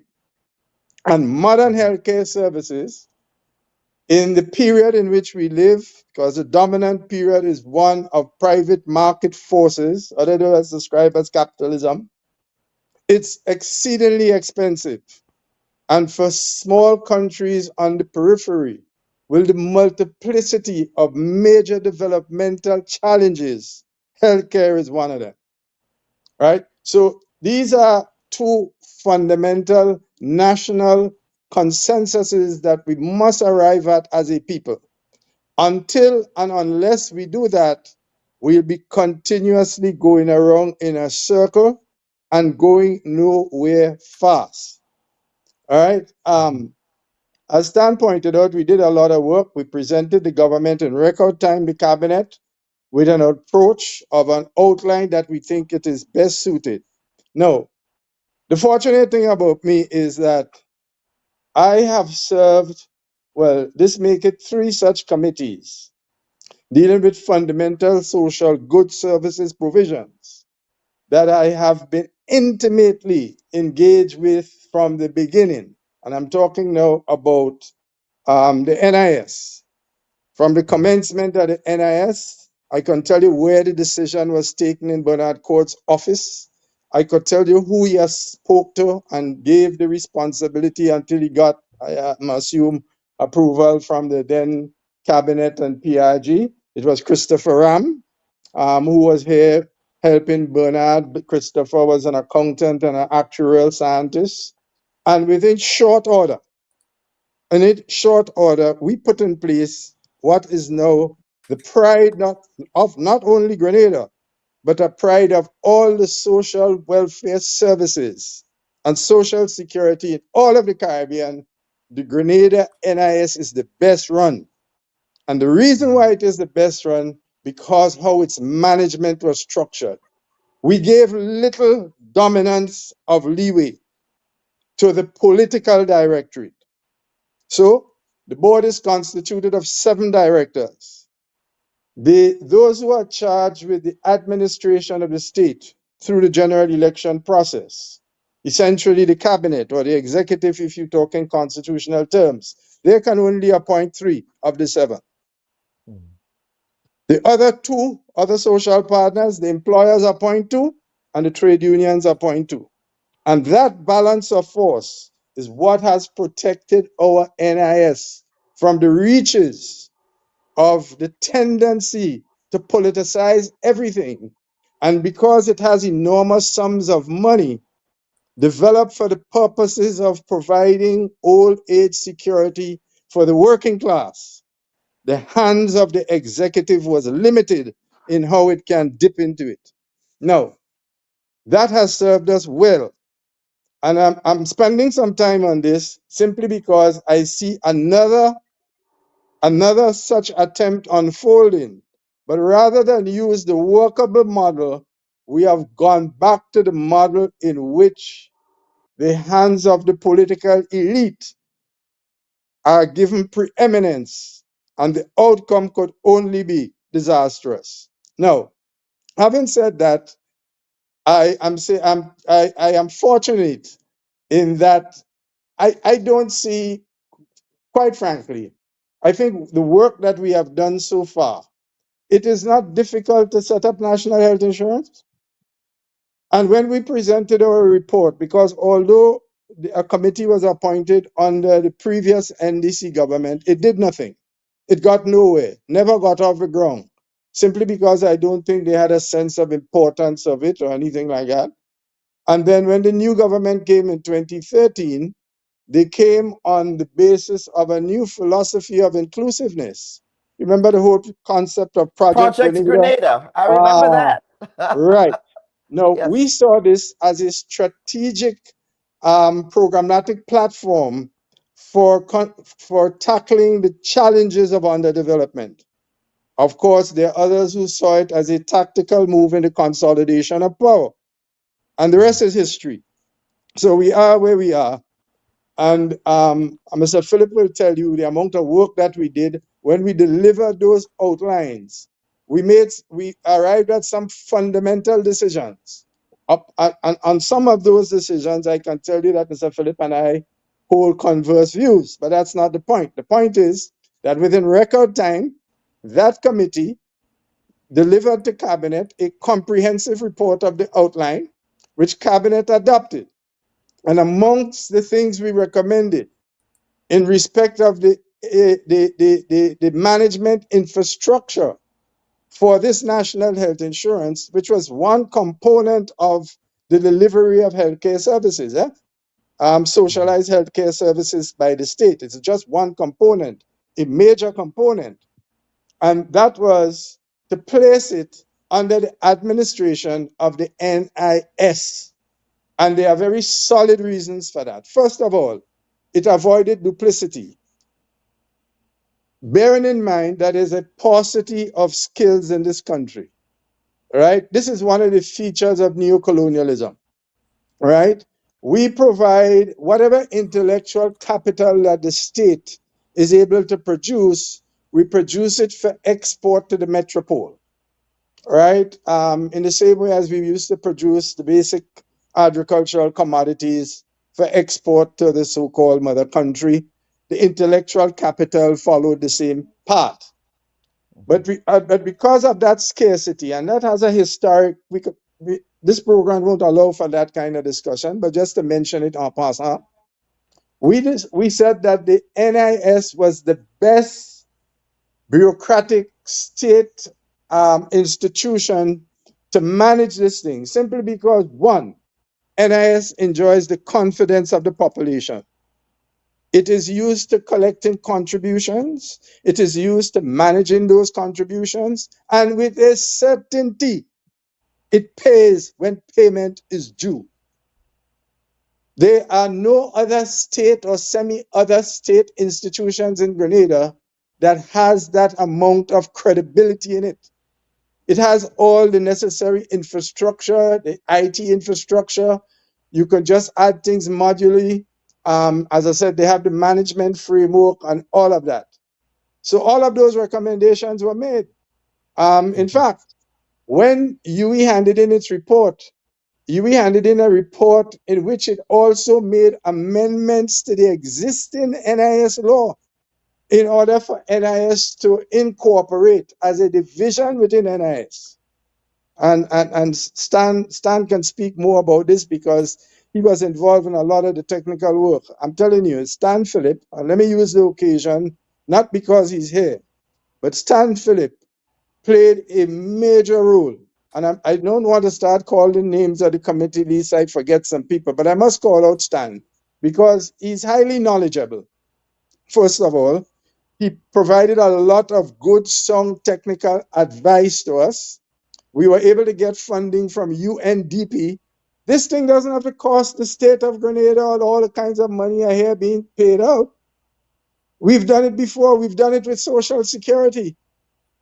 We have one of the best managed Social Security funds set up in the Eastern Caribbean. Has always paid whenever it is. So much so that in the post-Ivan situation, we were able to pay funds for a benefit which was not structured within the NIS. You remember that temporary unemployment benefit which was paid out? That was also paid out during COVID as well, yes. And was also paid out simply because the executive does not have the unrestrained right to enter into its financial reserves. And I say no more on that. So I'm saying to you, national health insurance is not some distant magic. We have the capacity to implement it. What is lacking up to the time when it was not implemented, when we were there, was the lack of political will. And that political will, I think, stems from there was policy confusion.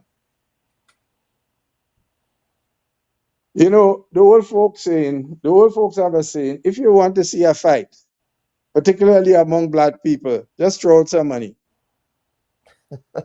and fighting start. So I say no more because I don't want to I don't want to take the program into, but look. I mean, I could tell you how the NIS think. I mean, simply we went to Bernard in a meeting, Jim Wadali and I in Bernard's office, because of the plight of one worker in the then public works. Right? Work priorly was done through the UN agencies and so on, even under Gary. But nothing happened until Bernard made it happen overnight. And from that decision, within 5 months, NIS was about to be rolled out and was rolled out in April of 1983. Within months.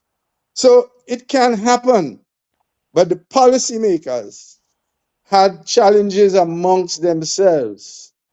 Had challenges amongst themselves on a question of, well, finances and how that will be done, and the question of who will control it. Because although they accepted the recommendation that the NIS must be the executing arm, I think ways were found to make sure that that did not happen. And now we are hearing about a new attempt at setting it up. I wish it succeeds, but I have my doubts because they are difficult decisions to take. And in the kind of politics that we play, I can see national health insurance becoming the ideal political stunt card as the contest for power unfolds within the next few months.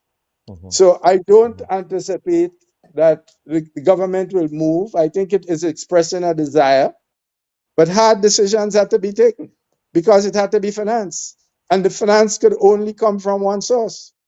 No international agency of goodwill is going to give you capital. They may help you with technical knowledge in setting up certain things, but they're not going to finance it for you. Those finances have to come from the population. And there's a limit on how much. And this is why setting up of NHI has to happen modularly in the same way as the NIS was set up. The NIS was set up under basic modules, and notwithstanding COVID, we could still, as a matter of fact, in the immediate aftermath of COVID was the ideal time to start getting national health insurance off the ground in a serious way. And it could have been done. And it could still be done and does not require all this kind of sophistication that I'm hearing being advocated now. We're a small peripheral economy, right? If big countries like the United States have serious challenges with the provision of healthcare and healthcare insurance, the vast majority of the US population doesn't have access to adequate healthcare and healthcare insurance. The healthcare service system in the UK is in deep, deep crisis. What do you expect about a peripheral small state, right? That's in the throes of all the climate change issues, in the throes of all the market issues, and functioning in a system that is set up to perpetuate slavery, and the vicissitudes of slavery, right? And inequality. The international world order has been set up to perpetuate this. Certain countries dominate and take the resources, they hold them, and the rest of the world. I'm not saying anything that's magical or elitist. It's a fact. There's growing inequality in the world today. Yeah. All right, even within the countries, even within the leading countries of the world. In fact, the closing remarks of the outgoing president of the United States was to warn U.S. citizens of a new oligarchy that has arisen. Yeah. Right. So. Yes, Senator. Yes, absolutely. Just stick a pin there, Mr. Philip. I wanted to piggyback on a lot of what Mr. Humphrey just articulated here, but specific to the implementation, because all of you articulated the groundwork that was done starting from way back in 1995. We had a committee set up in 1995, and then there was something in 2008, of course, and that's where Mr. Humphrey and Mr. Philip comes in. Of course, the implementation timeline here had to have been, of course, phase one with the design of NHI. That has been done in respect of estimating costs and opportunities for funding, defining vision and strategy for it, defining the benefits package, designing the implementation roadmap, as well as the model for NHI. And of course, phase two would have been the implementation, which is around securing funding. So let us go step by step. Talk about the funding, the securing of the funding piece here. Let's talk about that, Mr. Philip. Okay, so Dr. Bubb. Yes. As I mentioned there, when UE came on board, UE's task was to develop a model and take us through implementation. At the end of UE's work, the plan was for the secretariat, NHI secretariat, to pick up from where UE left off. The ball was dropped there. The government of Grenada did not agree with UE's recommendation with regard to financing NHI. UE's primary source of financing would have been through payroll. So UE said, look, the monies would come from the workers. And there are some issues. What about those who are unemployed? So that was one of the main reasons why UE's recommendation was not taken on board wholesale. And that lay dormant for a while. Then, in an effort to revive the whole thing, government then invited JIPA to come on board to do the implementation part of it, right? So as Mr. Humphrey said, everything was done up to the end of UE's contract to roll out NHI, and there was the financing issues. Where would the money come? Dr. Bubb. Dr. Bubb. Yes. Yes. Sorry, because I think there's just one slight correction to what Stan is saying there. And I think it would be futile for us to continue without making that correction. Okay, yes, which is? The main plank of UE financing was through salaries. But we had overcome that difficulty by substituting a mix of sources, right? Because we argued and we showed that if you relied only on salary, it will end up something like pay as you earn, and that only a small section of the working class, precisely because the formal working class sector had been overtaken by the informal sector. So you had a larger informal sector who would be outside of the payment net, but receiving the benefits. We decided on a mix of models, which would have included the addition of a certain surcharge, right, based on the model of the VAT. Stan, I wonder if you could recall that. I was going to say that. The recommendation was. Yes. Go ahead, Stan. The recommendation was to introduce what we call a NHI levy, similar to VAT. So that was the proposal on the table. Of course, government would have had to continue to provide support to the health systems, etc. So I think, to answer your question, Dr. Bubb, the reason why NHI have not been launched is because of the lack of political will. I visited BVI, I visited Bahamas, and I visited Tuxton Caicos Island, myself and Ms. Pear. At the time, she was in charge of NHI. Emmeline Pear, you're talking about former Honorable Emmeline Pear, who was the implementation minister. She was the implementation minister at the time. Exactly. Yes, go ahead. So, and in all those countries, the reason why they were successful in launching NHI is because the head of the government was involved. We spoke to the premiers and the prime ministers of those countries, and they told us, if you guys want to succeed in NHI, get your top policymakers involved. Don't pass it on to anybody. And that's what was happening in Grenada. It was passed on to the Minister of Health and passed on to this person. And there was not the urgency right? So as I said, when JIPA came on board, they were expected to revive and galvanize the process. But again, in the absence of policymakers push and drive, NHI would not move. And I heard the present Prime Minister saying that they're going to be forming a new committee and have a consultant, right? And they will take NHI forward. I don't know if that's going to happen.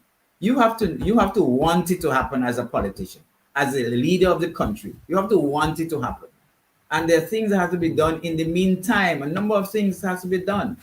You can eat government and chew government and talk at the same time. And walk at the same time. You don't have to do one and then the other in the interim, right? You could begin registration. There are a number of things as Mr. Humphrey said.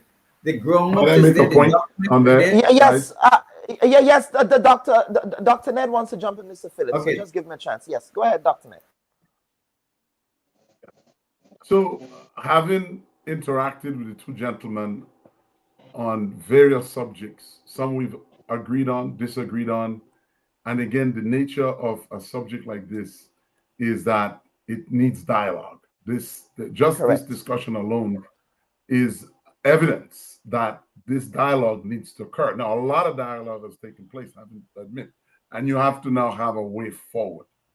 So, picking up from where Stan left on this the discussion is that, one, from the financing standpoint, we do agree that one of the challenges we saw was the informal economy in the entire Caribbean, including Grenada, did not contribute to a national health insurance. And when we look at the wage spread of people, there was not enough dollars in the health system to set a premium that would make healthcare sustainable. And that's when we came up with a model that's consolidated. Because the point is that if you have, a lot of national health insurance, and when we look at all the other countries, the model they created largely required on tax base or employee wages. And all of them have gotten to a point after they started of overruns that they could not manage. So what we suggested to the government is that you need a system of sustainability so that once you go live, if the economy drops, okay, the first thing you do, the money comes from the consolidated fund, you're going to take that money and put it to something else. Healthcare must have consistent funding for it to work. You can't tell the surgeon that there is not an instrument or a device that he needs while the patient is on the table for surgery. It's a field, it's like American Airlines would not land at Grenada's international airport. Your economy could be as terrible as ever, but they have safety issues, they have policies that no matter what your economics are, you have to put those things in place. Healthcare is the same thing. These are people's lives we're playing with. I shouldn't use the word playing. These are people's lives that we're dealing with. That we have in our hands. That we have in our hands. And if we could land an aircraft safely in Grenada and put all the policies required to make that happen, why shouldn't we do it for healthcare?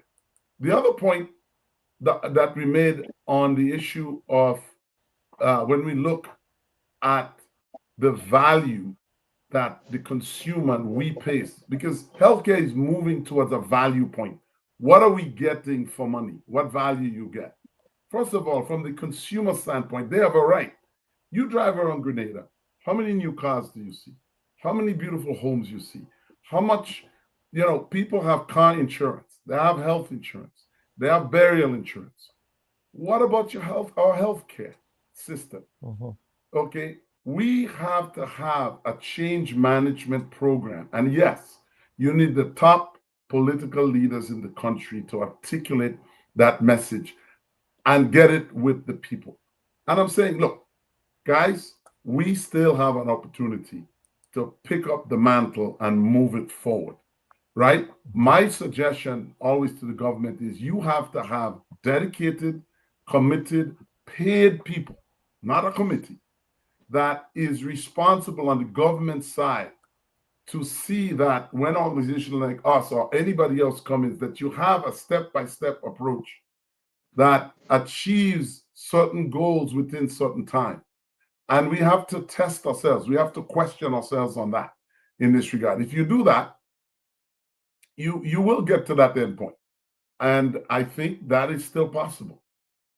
What we don't want to do is a lot of the work done. Listen to me, the work we did was built on all the work that Stan and all the others. In fact, Stan worked with us to transition a lot of this stuff to where we are. And so from the design standpoint, from the implementation standpoint, all of those were put in place. What we need right now in Grenada to get this thing moving forward, because the work is done, is to have to get the legislation. We have all the policies written. We have to get it to a point that the cabinet of Grenada and the prime minister fully understands what it takes to do that, and how much funding is required to move this to the next level. We all agree on that. And again, the political will has to translate into his government understanding national health insurance, understanding the challenges of healthcare. And what I believe is needed is certain technical people in healthcare. You need to have doctors in this. You have to. You have to have nurses. Okay, you have to have the man on the street. You have to have technical people, pharmacists. Our challenge in Grenada right now is a problem of sustainability. Sustainability on both sides. For example, if I go and start a pharmacy or a lab, and something happens to me tomorrow and I'm not there, how is that lab and that pharmacy sustainable beyond what we put together? So we have to think about the sustainability of the healthcare system. So we don't have it today, it's gone tomorrow. We have to think about the sustainability of the financing system. So whenever there is a hiccup in the economy, things doesn't change. And yes, the leadership is also important. So it's not politicized. We are nation building. This is what this is about. We're not just building it for now, we're building it for the next generation. And we need all hands on deck. Even for people that don't agree with us, we have to listen to them. And we have to be able to work with all parties, because we have to have a way forward. Absolutely. Mr. Phillip, is there anything else you wish to add to what Dr. Ned just articulated here? Well, yeah, I just want to reemphasize something he said, and that's what's unfortunate about this NHI thing in Grenada. It is highly politicized.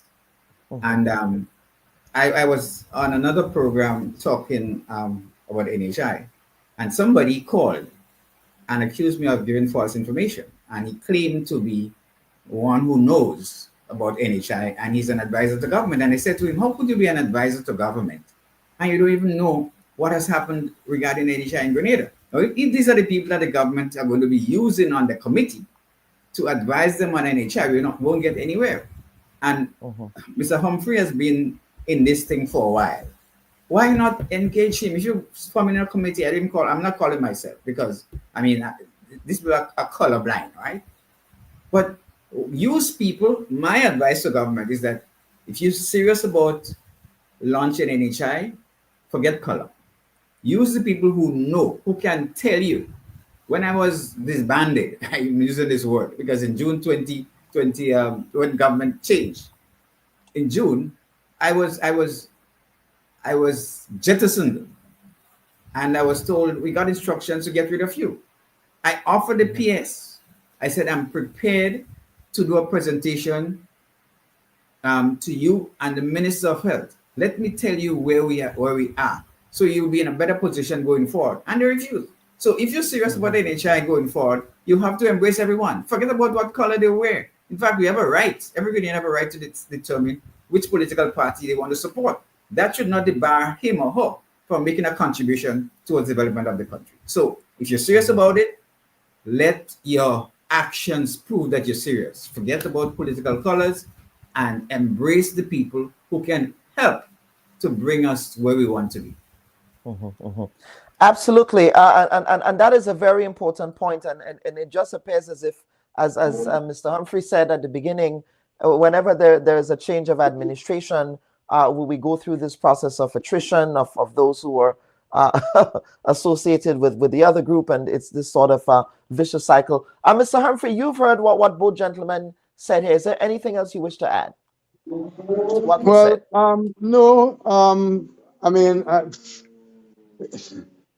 if I'm to avoid repetition, the answer is really no. But just to re-emphasize certain things, first and foremost, that the establishment of a national health insurance can only occur after widespread debate. We've had a lot of discussion and things before, but time has passed.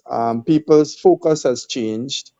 And as Dr. Ned pointed out, you look at the number of cars on the street, you look at the number of homes that are being built. People have become, in their being, used to hospital services being non-paid for at the point of consumption. At the point of consumption, you injure yourself at home, you go to the hospital. Nobody walks with money. There's that expectation there. And that's what I'm saying. We have to tackle this notion that healthcare is free. It's not free, right? And only a wide debate along non-partisan lines. There are certain developmental issues which must not be left to the preserve of the political organization that holds control of the state. There are issues which are bigger than they, and this government seem to be going down that similar path. Well, good luck for them, but I live in a place where, as I always tell people, I mean, I have my own private health insurance, but I still believe that we ought to have a level of health care services here, because something may happen to me at the time when the plane can't come. I didn't have to go to the general hospital, right? Or I may have to call Dr. Ned. Or if I can't speak, get my doctor to call Dr. Ned, as happened not too long ago, and ask him for his legal opinion. Yeah. So it's and unless our politics has become so tribal, it's unfortunate. In fact, it has been set up this way, right, as part of the legacy of our colonial heritage. It has been set up this way in order to entrap us in an unending fight between ourselves, so we can't focus on the bigger overarching issues. And it's so unfortunate, right? And quite often we said that it is because of the level of illiteracy. Well, Grenada is now at a point where you have universal university education. Many of the politicians hold university degrees at the highest forms, at the levels of PhDs, right? But that doesn't change the politics. No. And it is a lack of that political will, that view that you can't make this issue a national issue that involves everyone, and to have a debate and to move forward. I would give you a friendly bet that if this government is serious about moving forward with national health insurance, we are 18 or so months before the political clouds start, but they start forming already. This will be, national health insurance will be part of the negative discourse that will take place. And I can tell you the script is already written, that you don't have no care for poor people, that because you could fly out, they will be left here alone. The costs, the money, the unemployed. I can tell you, I can actually write the script of the political engagement, rather than let the people know, well, look, this thing must be paid for. We have to give it the same priority we give it as going to buy a car, right? We have more cell phones in this country than some of the more advanced capitalist countries in the world on a per capita basis. Yeah. Right?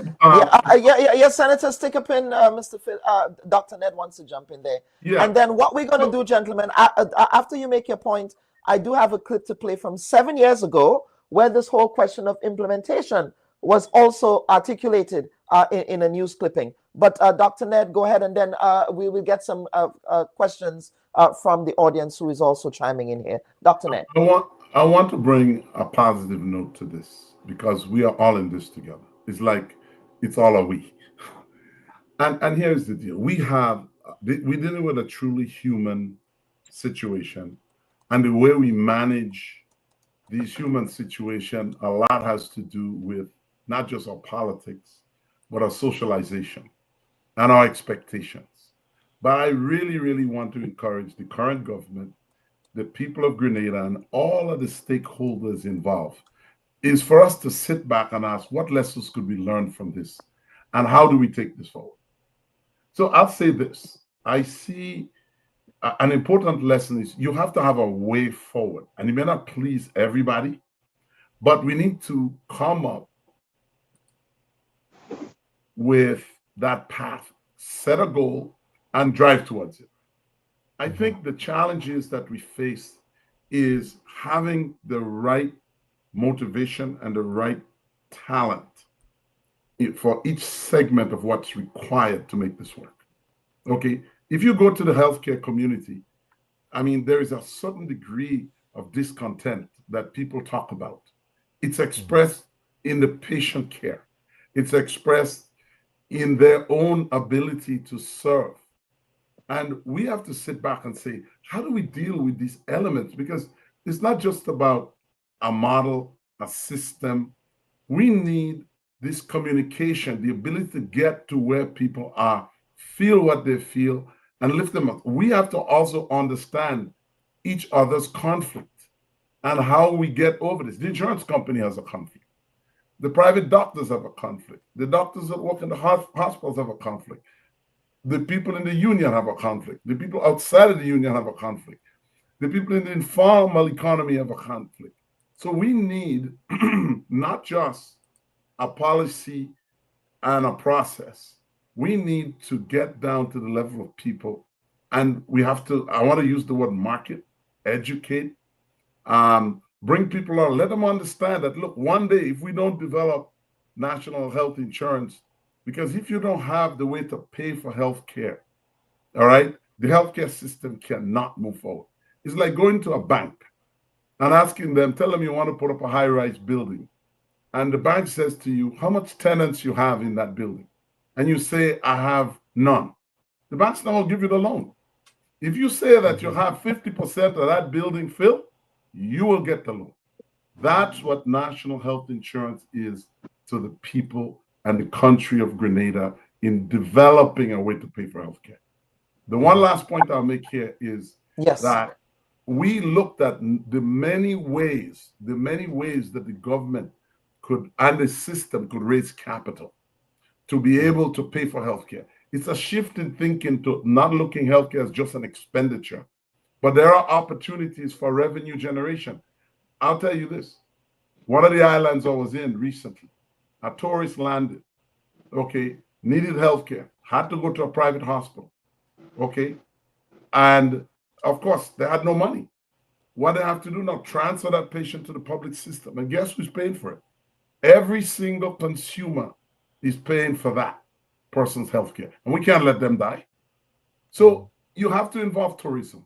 You have to involve all segments of society. And you got to have, like Doc says, from the prime minister on down to the cabinet, to the people that work in healthcare, all of us, everyone has to take a hand and take responsibility. And we got to bullseye this and move it forward. Thank you. Yes, absolutely. Let me just play this clip here, and then we'll come back for some comments from the audience. Responding to questions following the just concluded two-day National Health Insurance Forum and Conference at the Radisson Beach Resort, Franca Alexis Bernardine says, for a process that was started under the then NDC government and considering the urgency for implementation, the pace is moving too slowly. Ms. Bernardine fears there might be political interference in the process. And it's good that they have hired JIPA, I think, to be able to come in and spearhead that. But I am disappointed that we're still so far behind. People cannot afford to pay for health insurance cover, health care. you see? So they will have to use the insurance. And yet we're still at a very elementary stage. I thought this would have been well ahead. And my fear is that, again, the politics has entered there because the National Democratic Congress were the ones that pulled the committee together and, in fact, put the then Senator Chester Humphrey as the chairperson to move forward and spearhead the thrust. That was back in 2012, you know. In recent weeks, head of the International Monetary Fund suggested that small countries in the region should stop hiring international consultants, as the costs associated are usually high for struggling nations like ours. However, the political leader is in full support with the contracting of JIPA network, which in her mind is a step in the right direction. JIPA Network is a Grenadian-born foreign-based consultancy firm contracted to provide technical assistance through the NHI process. That is so very true, and it is a factor we have to be aware of. Fortunately, with this company, it's a Grenadian who owns it and heads it. So luckily, therefore, the costs are minimal, and God must have shone down on us for a brief moment because it is very expensive. Mrs. Bernardine is suggesting that Grenadians would buy into the scheme, citing this as a means of financing the present circumstances faced in all aspects of healthcare. Christina John, GBN News. Of course, that was a Christina John report. Credits to her and to the Grenada Broadcasting Network for this report. And of course, that consultation, that was a consultation held, a public consultation held on this issue. There are some who are saying that no consultations were held, that nothing was done, but there is a blueprint here with that Franca Alexis Bernardine, the current Prime Minister's predecessor as leader of the NDC, endorsed and supported. And that report was back on the 21st of November, 2019. So let us get to some viewer comments before we wrap up today's program. Velocity is saying healthcare is quite costly, and obviously a levy should be our way going forward because many Grenadians will never be in a position to afford healthcare.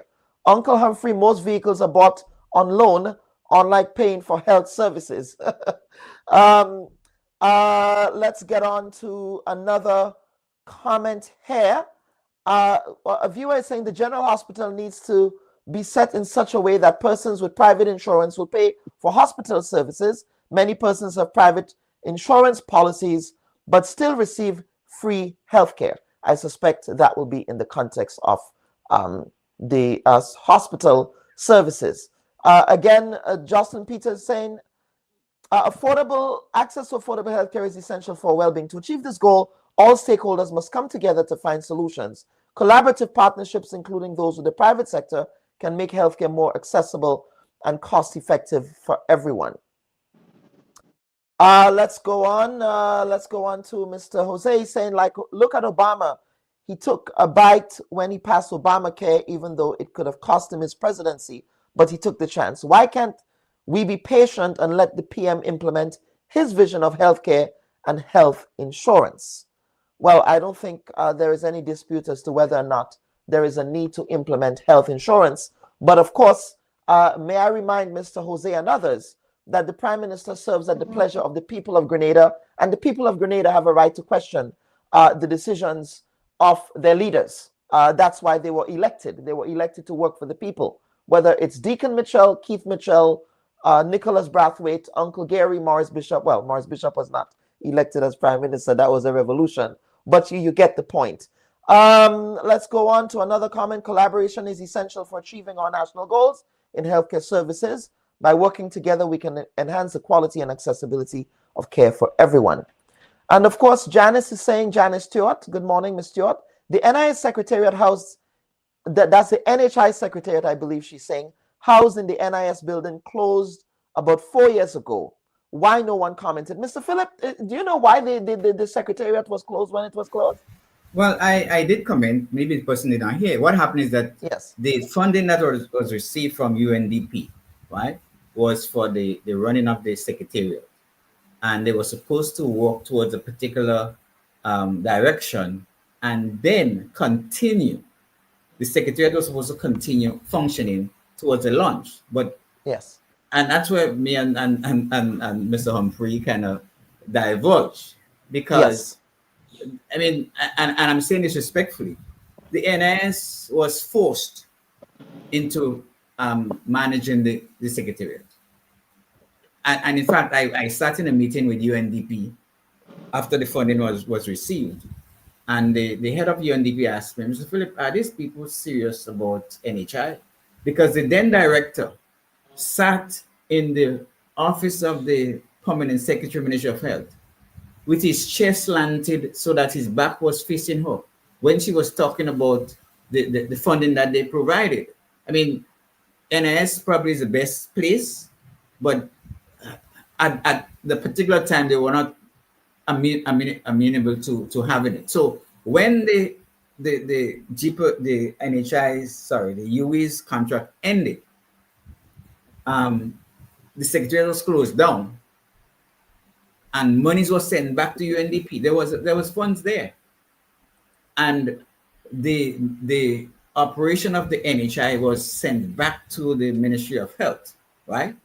And that's when I became actively involved again, because during that NHI Secretariat period, I was sidelined. Again, I don't like to talk about myself, but so the Secretariat was closed because there was no continuity. It was supposed to continue until launch. There was a break, so it had to be closed, and that's that. But let me just say this quickly. You know, I admire Dr. Ned. Senator Humphrey, ex-Senator Humphrey, was talking about the script that will be written. Now, the reason, if any today's politicians, if you ask them, why is NHI not launched? You know what they'll say? Dr. Ned, prepare. You have been, you are now the excuse, whether you want to accept it or not. You know the excuse for why NHI is not where it's at. Because I heard the comments, and it's unfortunate that those comments were made regarding your work. But that's just the nature of Grenada politics. And I want to reiterate that the seriousness of our politicians with regard to NHI will be proven not too long from now. Because bet your life, you see, the budget has not been read. On the two previous occasions, budgets were read. JIPA starred in terms of NHI. On the two occasions, NHI will be launched, JIPA is heading this. On the third budget, we will hear NHI. And when you say the two budgets, you're referring to the budgets of the current administration. Yes. So 23 and 24 budgets. The only two budgets that they put together. 23 put together and so far. 24, yes. correct? Yes. So Dr. Ned, I'm just preparing you. You probably will be the excuse why NHI is not launching Grenada. I mean, I could be wrong, but I'm anticipating that's going to happen. Well, Dr. Ned, yes. My view is this. We got to make this thing human. We have to think. All the pontification all of us do, including the government and everybody else in the community, at the end of the day, Grenadians need good health care. If it is that the Prime Minister and his government has a way to truly do this, let's support it. I will support it. It's not personal. This is not something that any one of us need to, because the point is, I come to Grenada. I'm a Grenadian. I want to retire and spend my last few years there. I want good health care. All of us going to need this system sometime. So we have a responsibility and an obligation to help in any way we can, irrespective of the past, the present, and the future. So I say we need to have a moment where we all come together and let the voices be heard of the people, and make this thing work. If it is the Prime Minister has a way forward, let's give him a chance and let us all join the party. I think it's not too late that we could work with the current establishment. Look, we don't know what's going to happen in the future. What we don't want is every time a government change, like you were suggested, that and we need to set this thing up in a way that is insulated, it's not politicized, because every time we do that, we hurt people. And I think it's really, really critical that at this moment in time, hopefully this program could serve as a stimulus to get the discussion going. If we get that, guys, we did a great job.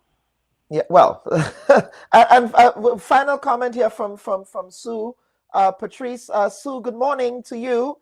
And I wonder which part of the world you are. I know that you were here in Maryland to say at your mom's funeral this week, but I know that you're a traveler. You're probably on a cruise ship somewhere. But Sue is saying Zanzibar implemented that all visitors must purchase travel insurance from them, travel insurance covering emergencies, evacuation, etc., if they have any health challenges while they're visiting. That's Tanzania. There are models out there to use as a guide on that note. Gentlemen, so I think it's important now for us to get to some closing comments. So, Mr. Humphrey, I want to begin with you for some closing comments, sir. Well, again, I say, except to say that national health insurance is absolutely vital in the overall reorganization of the delivery of healthcare and healthcare services in the state.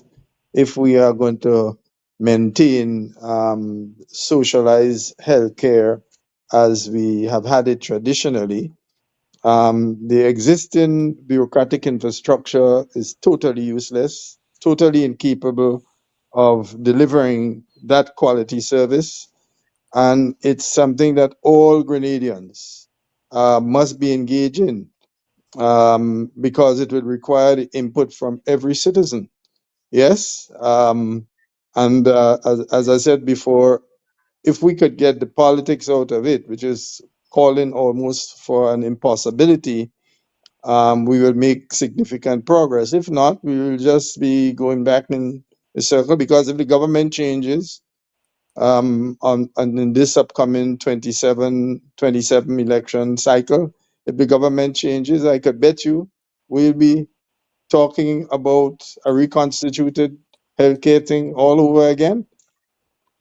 And you know, that's how it's happened. I mean, I'm at the age now where if I open the door at a knock, it might be the last time I open my door.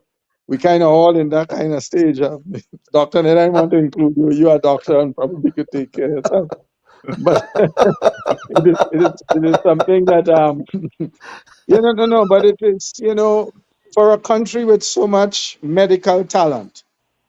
Yeah. Right. And when we talk about the diaspora, I mean, I believe Grenada has a disproportionate amount of medical talent sitting there, untapped. And from those individuals I know would answer the call. I mean, you know how much times I pick up the phone and call friends I have in the medical field in the United States, not for myself, but from some distant worker that I know who has a medical problem. And we have all of this talent.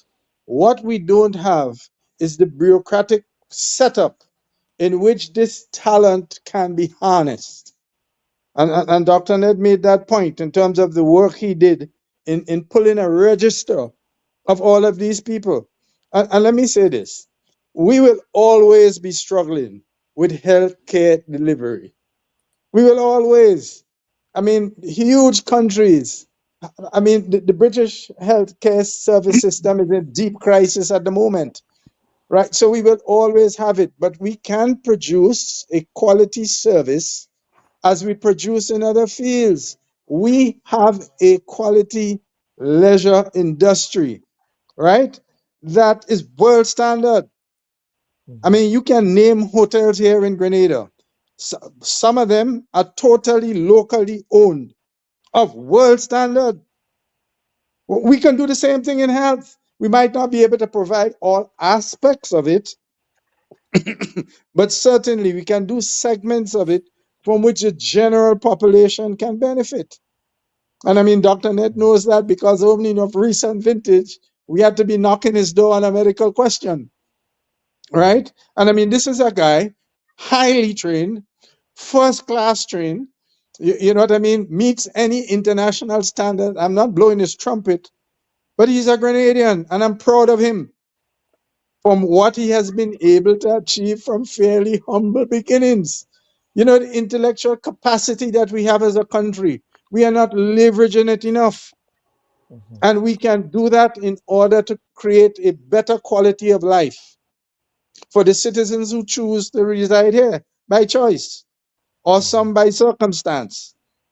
All right. And this is one area in which Grenada can excel because we have too many internationally renowned physicians of Grenadian parentage and of genuine Grenadian stock in different parts of the world that we can call on.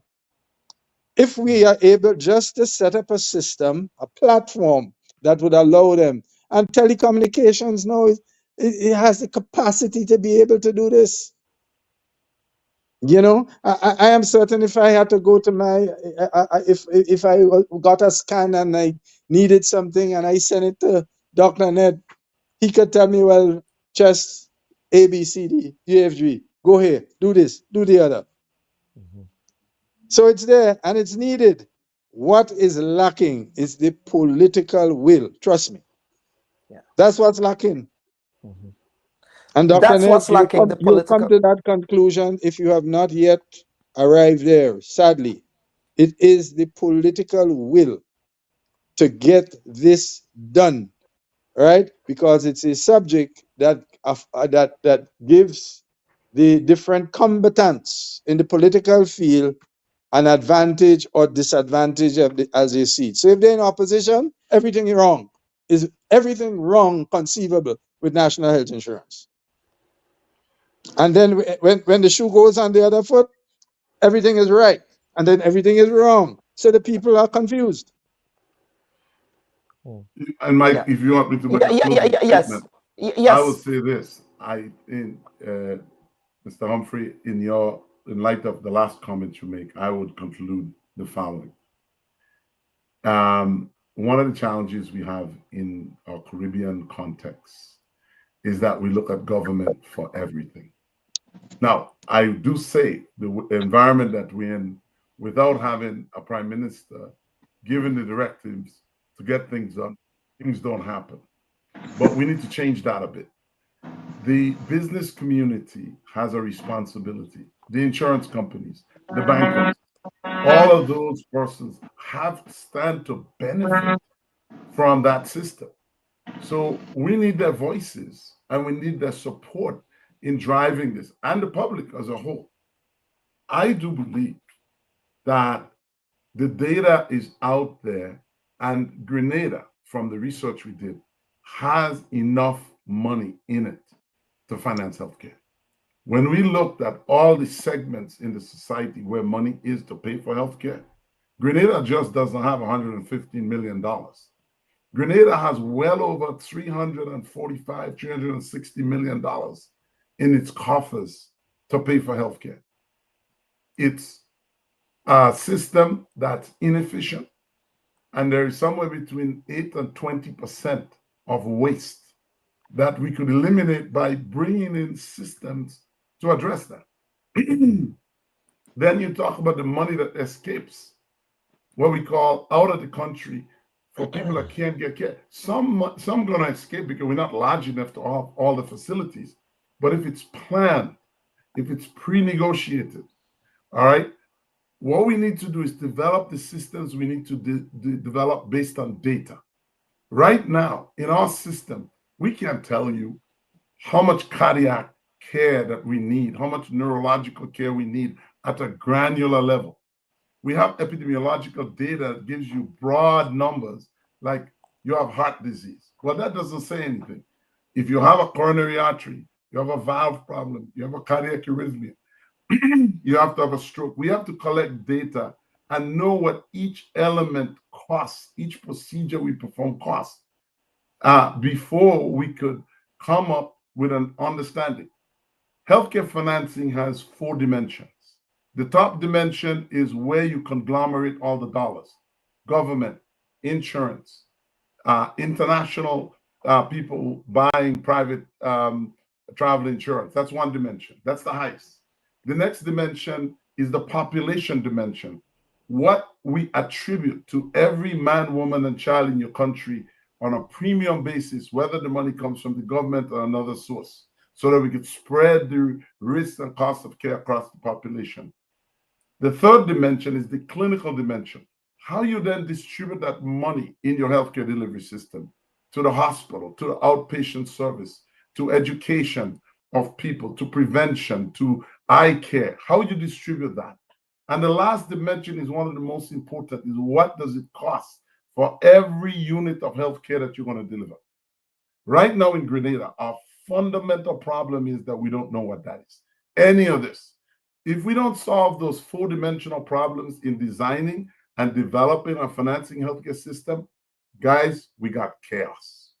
And that's what the government of Grenada needs to focus on, working with all of the parties to find what that is. We've done that. And we have that.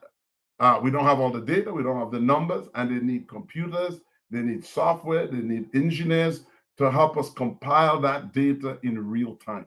That is not present in the country. You could build as great a healthcare system as you can.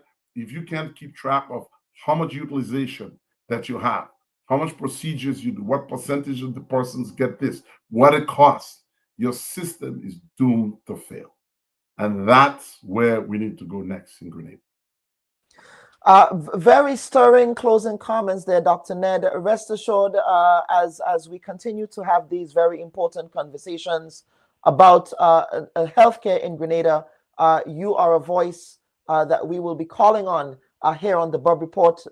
Dr. Ned, of course, this is your first time on the program. I'm not sure if you are familiar with our program before this, but I trust that it met the expectation that I articulated it would be going into the program. So I thank you again for appearing on the program this week, sir. I feel honored to be on the program, sir. Absolutely. And Mr. Philip, over to you, sir, for some closing comments. Well, it's brief and closing. Yes, sir. I just want to advise that as we move forward, I mean, national health insurance is needed. And the Prime Minister articulated that a new drive is going to take place. And I agree that we have to support whatever proposals, but I just want to advise that we should take off the political lens and ensure that we involve people who can bring information to the table. There's a lot of things that have been done. I mean, in the past, with regard to tertiary care, for example, we had visits to Colombia. We saw their health systems. We met directors of hospitals. So there are a lot of things that have already been done to ensure that we can move. So we need to be all-encompassing and ensure that the people who can provide information and advice are engaged as we move forward. We need national health insurance. It has been in the making for a while, and it's time we get it going. And Mr. Ned, I would be very curious as well to see what whatever new iteration would inform this government's approach, whether or not all of the work. I mean, I have so much data here with the work. There's been so much work here. We're talking about not only the committees that were set up, but the work that we did, the concept paper. We're talking about the funding from India there. You had the recommendations done, the presentations to cabinet. There was so much work done, the setting up of the secretariat. And I'm saying that is so much institutional knowledge, so much process knowledge that you have been able to do. So I would be very curious to see whether or not any of that work would in fact inform what would come out of the government's new thrust, if you will, in this. So I guess we're all going to watch the space to see what would unfold. But gentlemen, thank you again for... Yes, Mr. Humphrey, yes, sir. Quickly, we have to close the program. Yeah, no, I am just saying, I am very doubtful. Yes. As there's a new lineup of forces who are seeking consultancies. Yes. Okay, and that again depends on how political favors are dispensed. So you'll have a new group of people all knocking at the door. Presumably, these are people who would have supported politically the current arrangement, and they will get a consultancy, and the thing will roll over again until a new group come back, or maybe they may realize that after all is said and done, that Dr. Ned probably is making more sense, and they may ultimately come back to you. So, doctor, keep your powder safe and dry. Keep your powder dry there, Dr. Ned. You never know. This is a Well, strange I'll place go. Look, politically. I'll tell you this. For me, at the end of my career, I'm on the tail end. If we in the Eastern Caribbean could collaborate between all of those nations, and one of my hope was Deacon was head of that body, and I wish that we could get all the Caribbean leaders together and put a system together, because they all have the same problem. They all are striving to do the same thing. Why can't we all get together and make this thing work? I mean, My friend, if they couldn't do it with Liat, it ain't happening. Gentlemen, on that note, gentlemen, thank you so much again for appearing on this week's edition of the Bubb Report. Viewers and listeners as well, thank you for your contributions.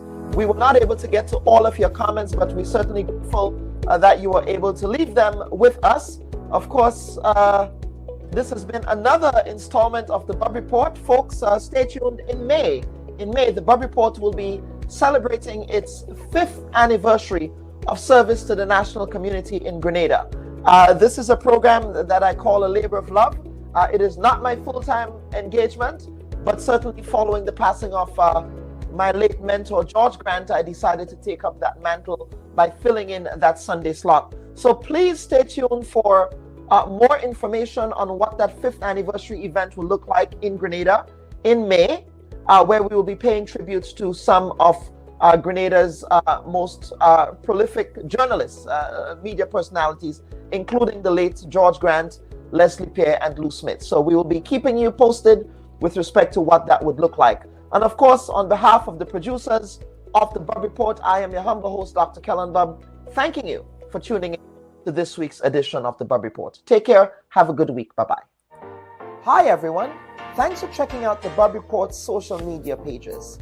If you'd like to get more videos, show highlights, and watch our weekly live show, follow our Facebook, Twitter, and Instagram pages, and also subscribe to our YouTube channel. You can catch repeat episodes on Wednesdays at 4 and 5 p.m. respectively on CRFM Radio and GBN TV in Grenada. We are also viewed on Sundays at 8 p.m. on WPG 10 throughout the Caribbean. Thanks for watching.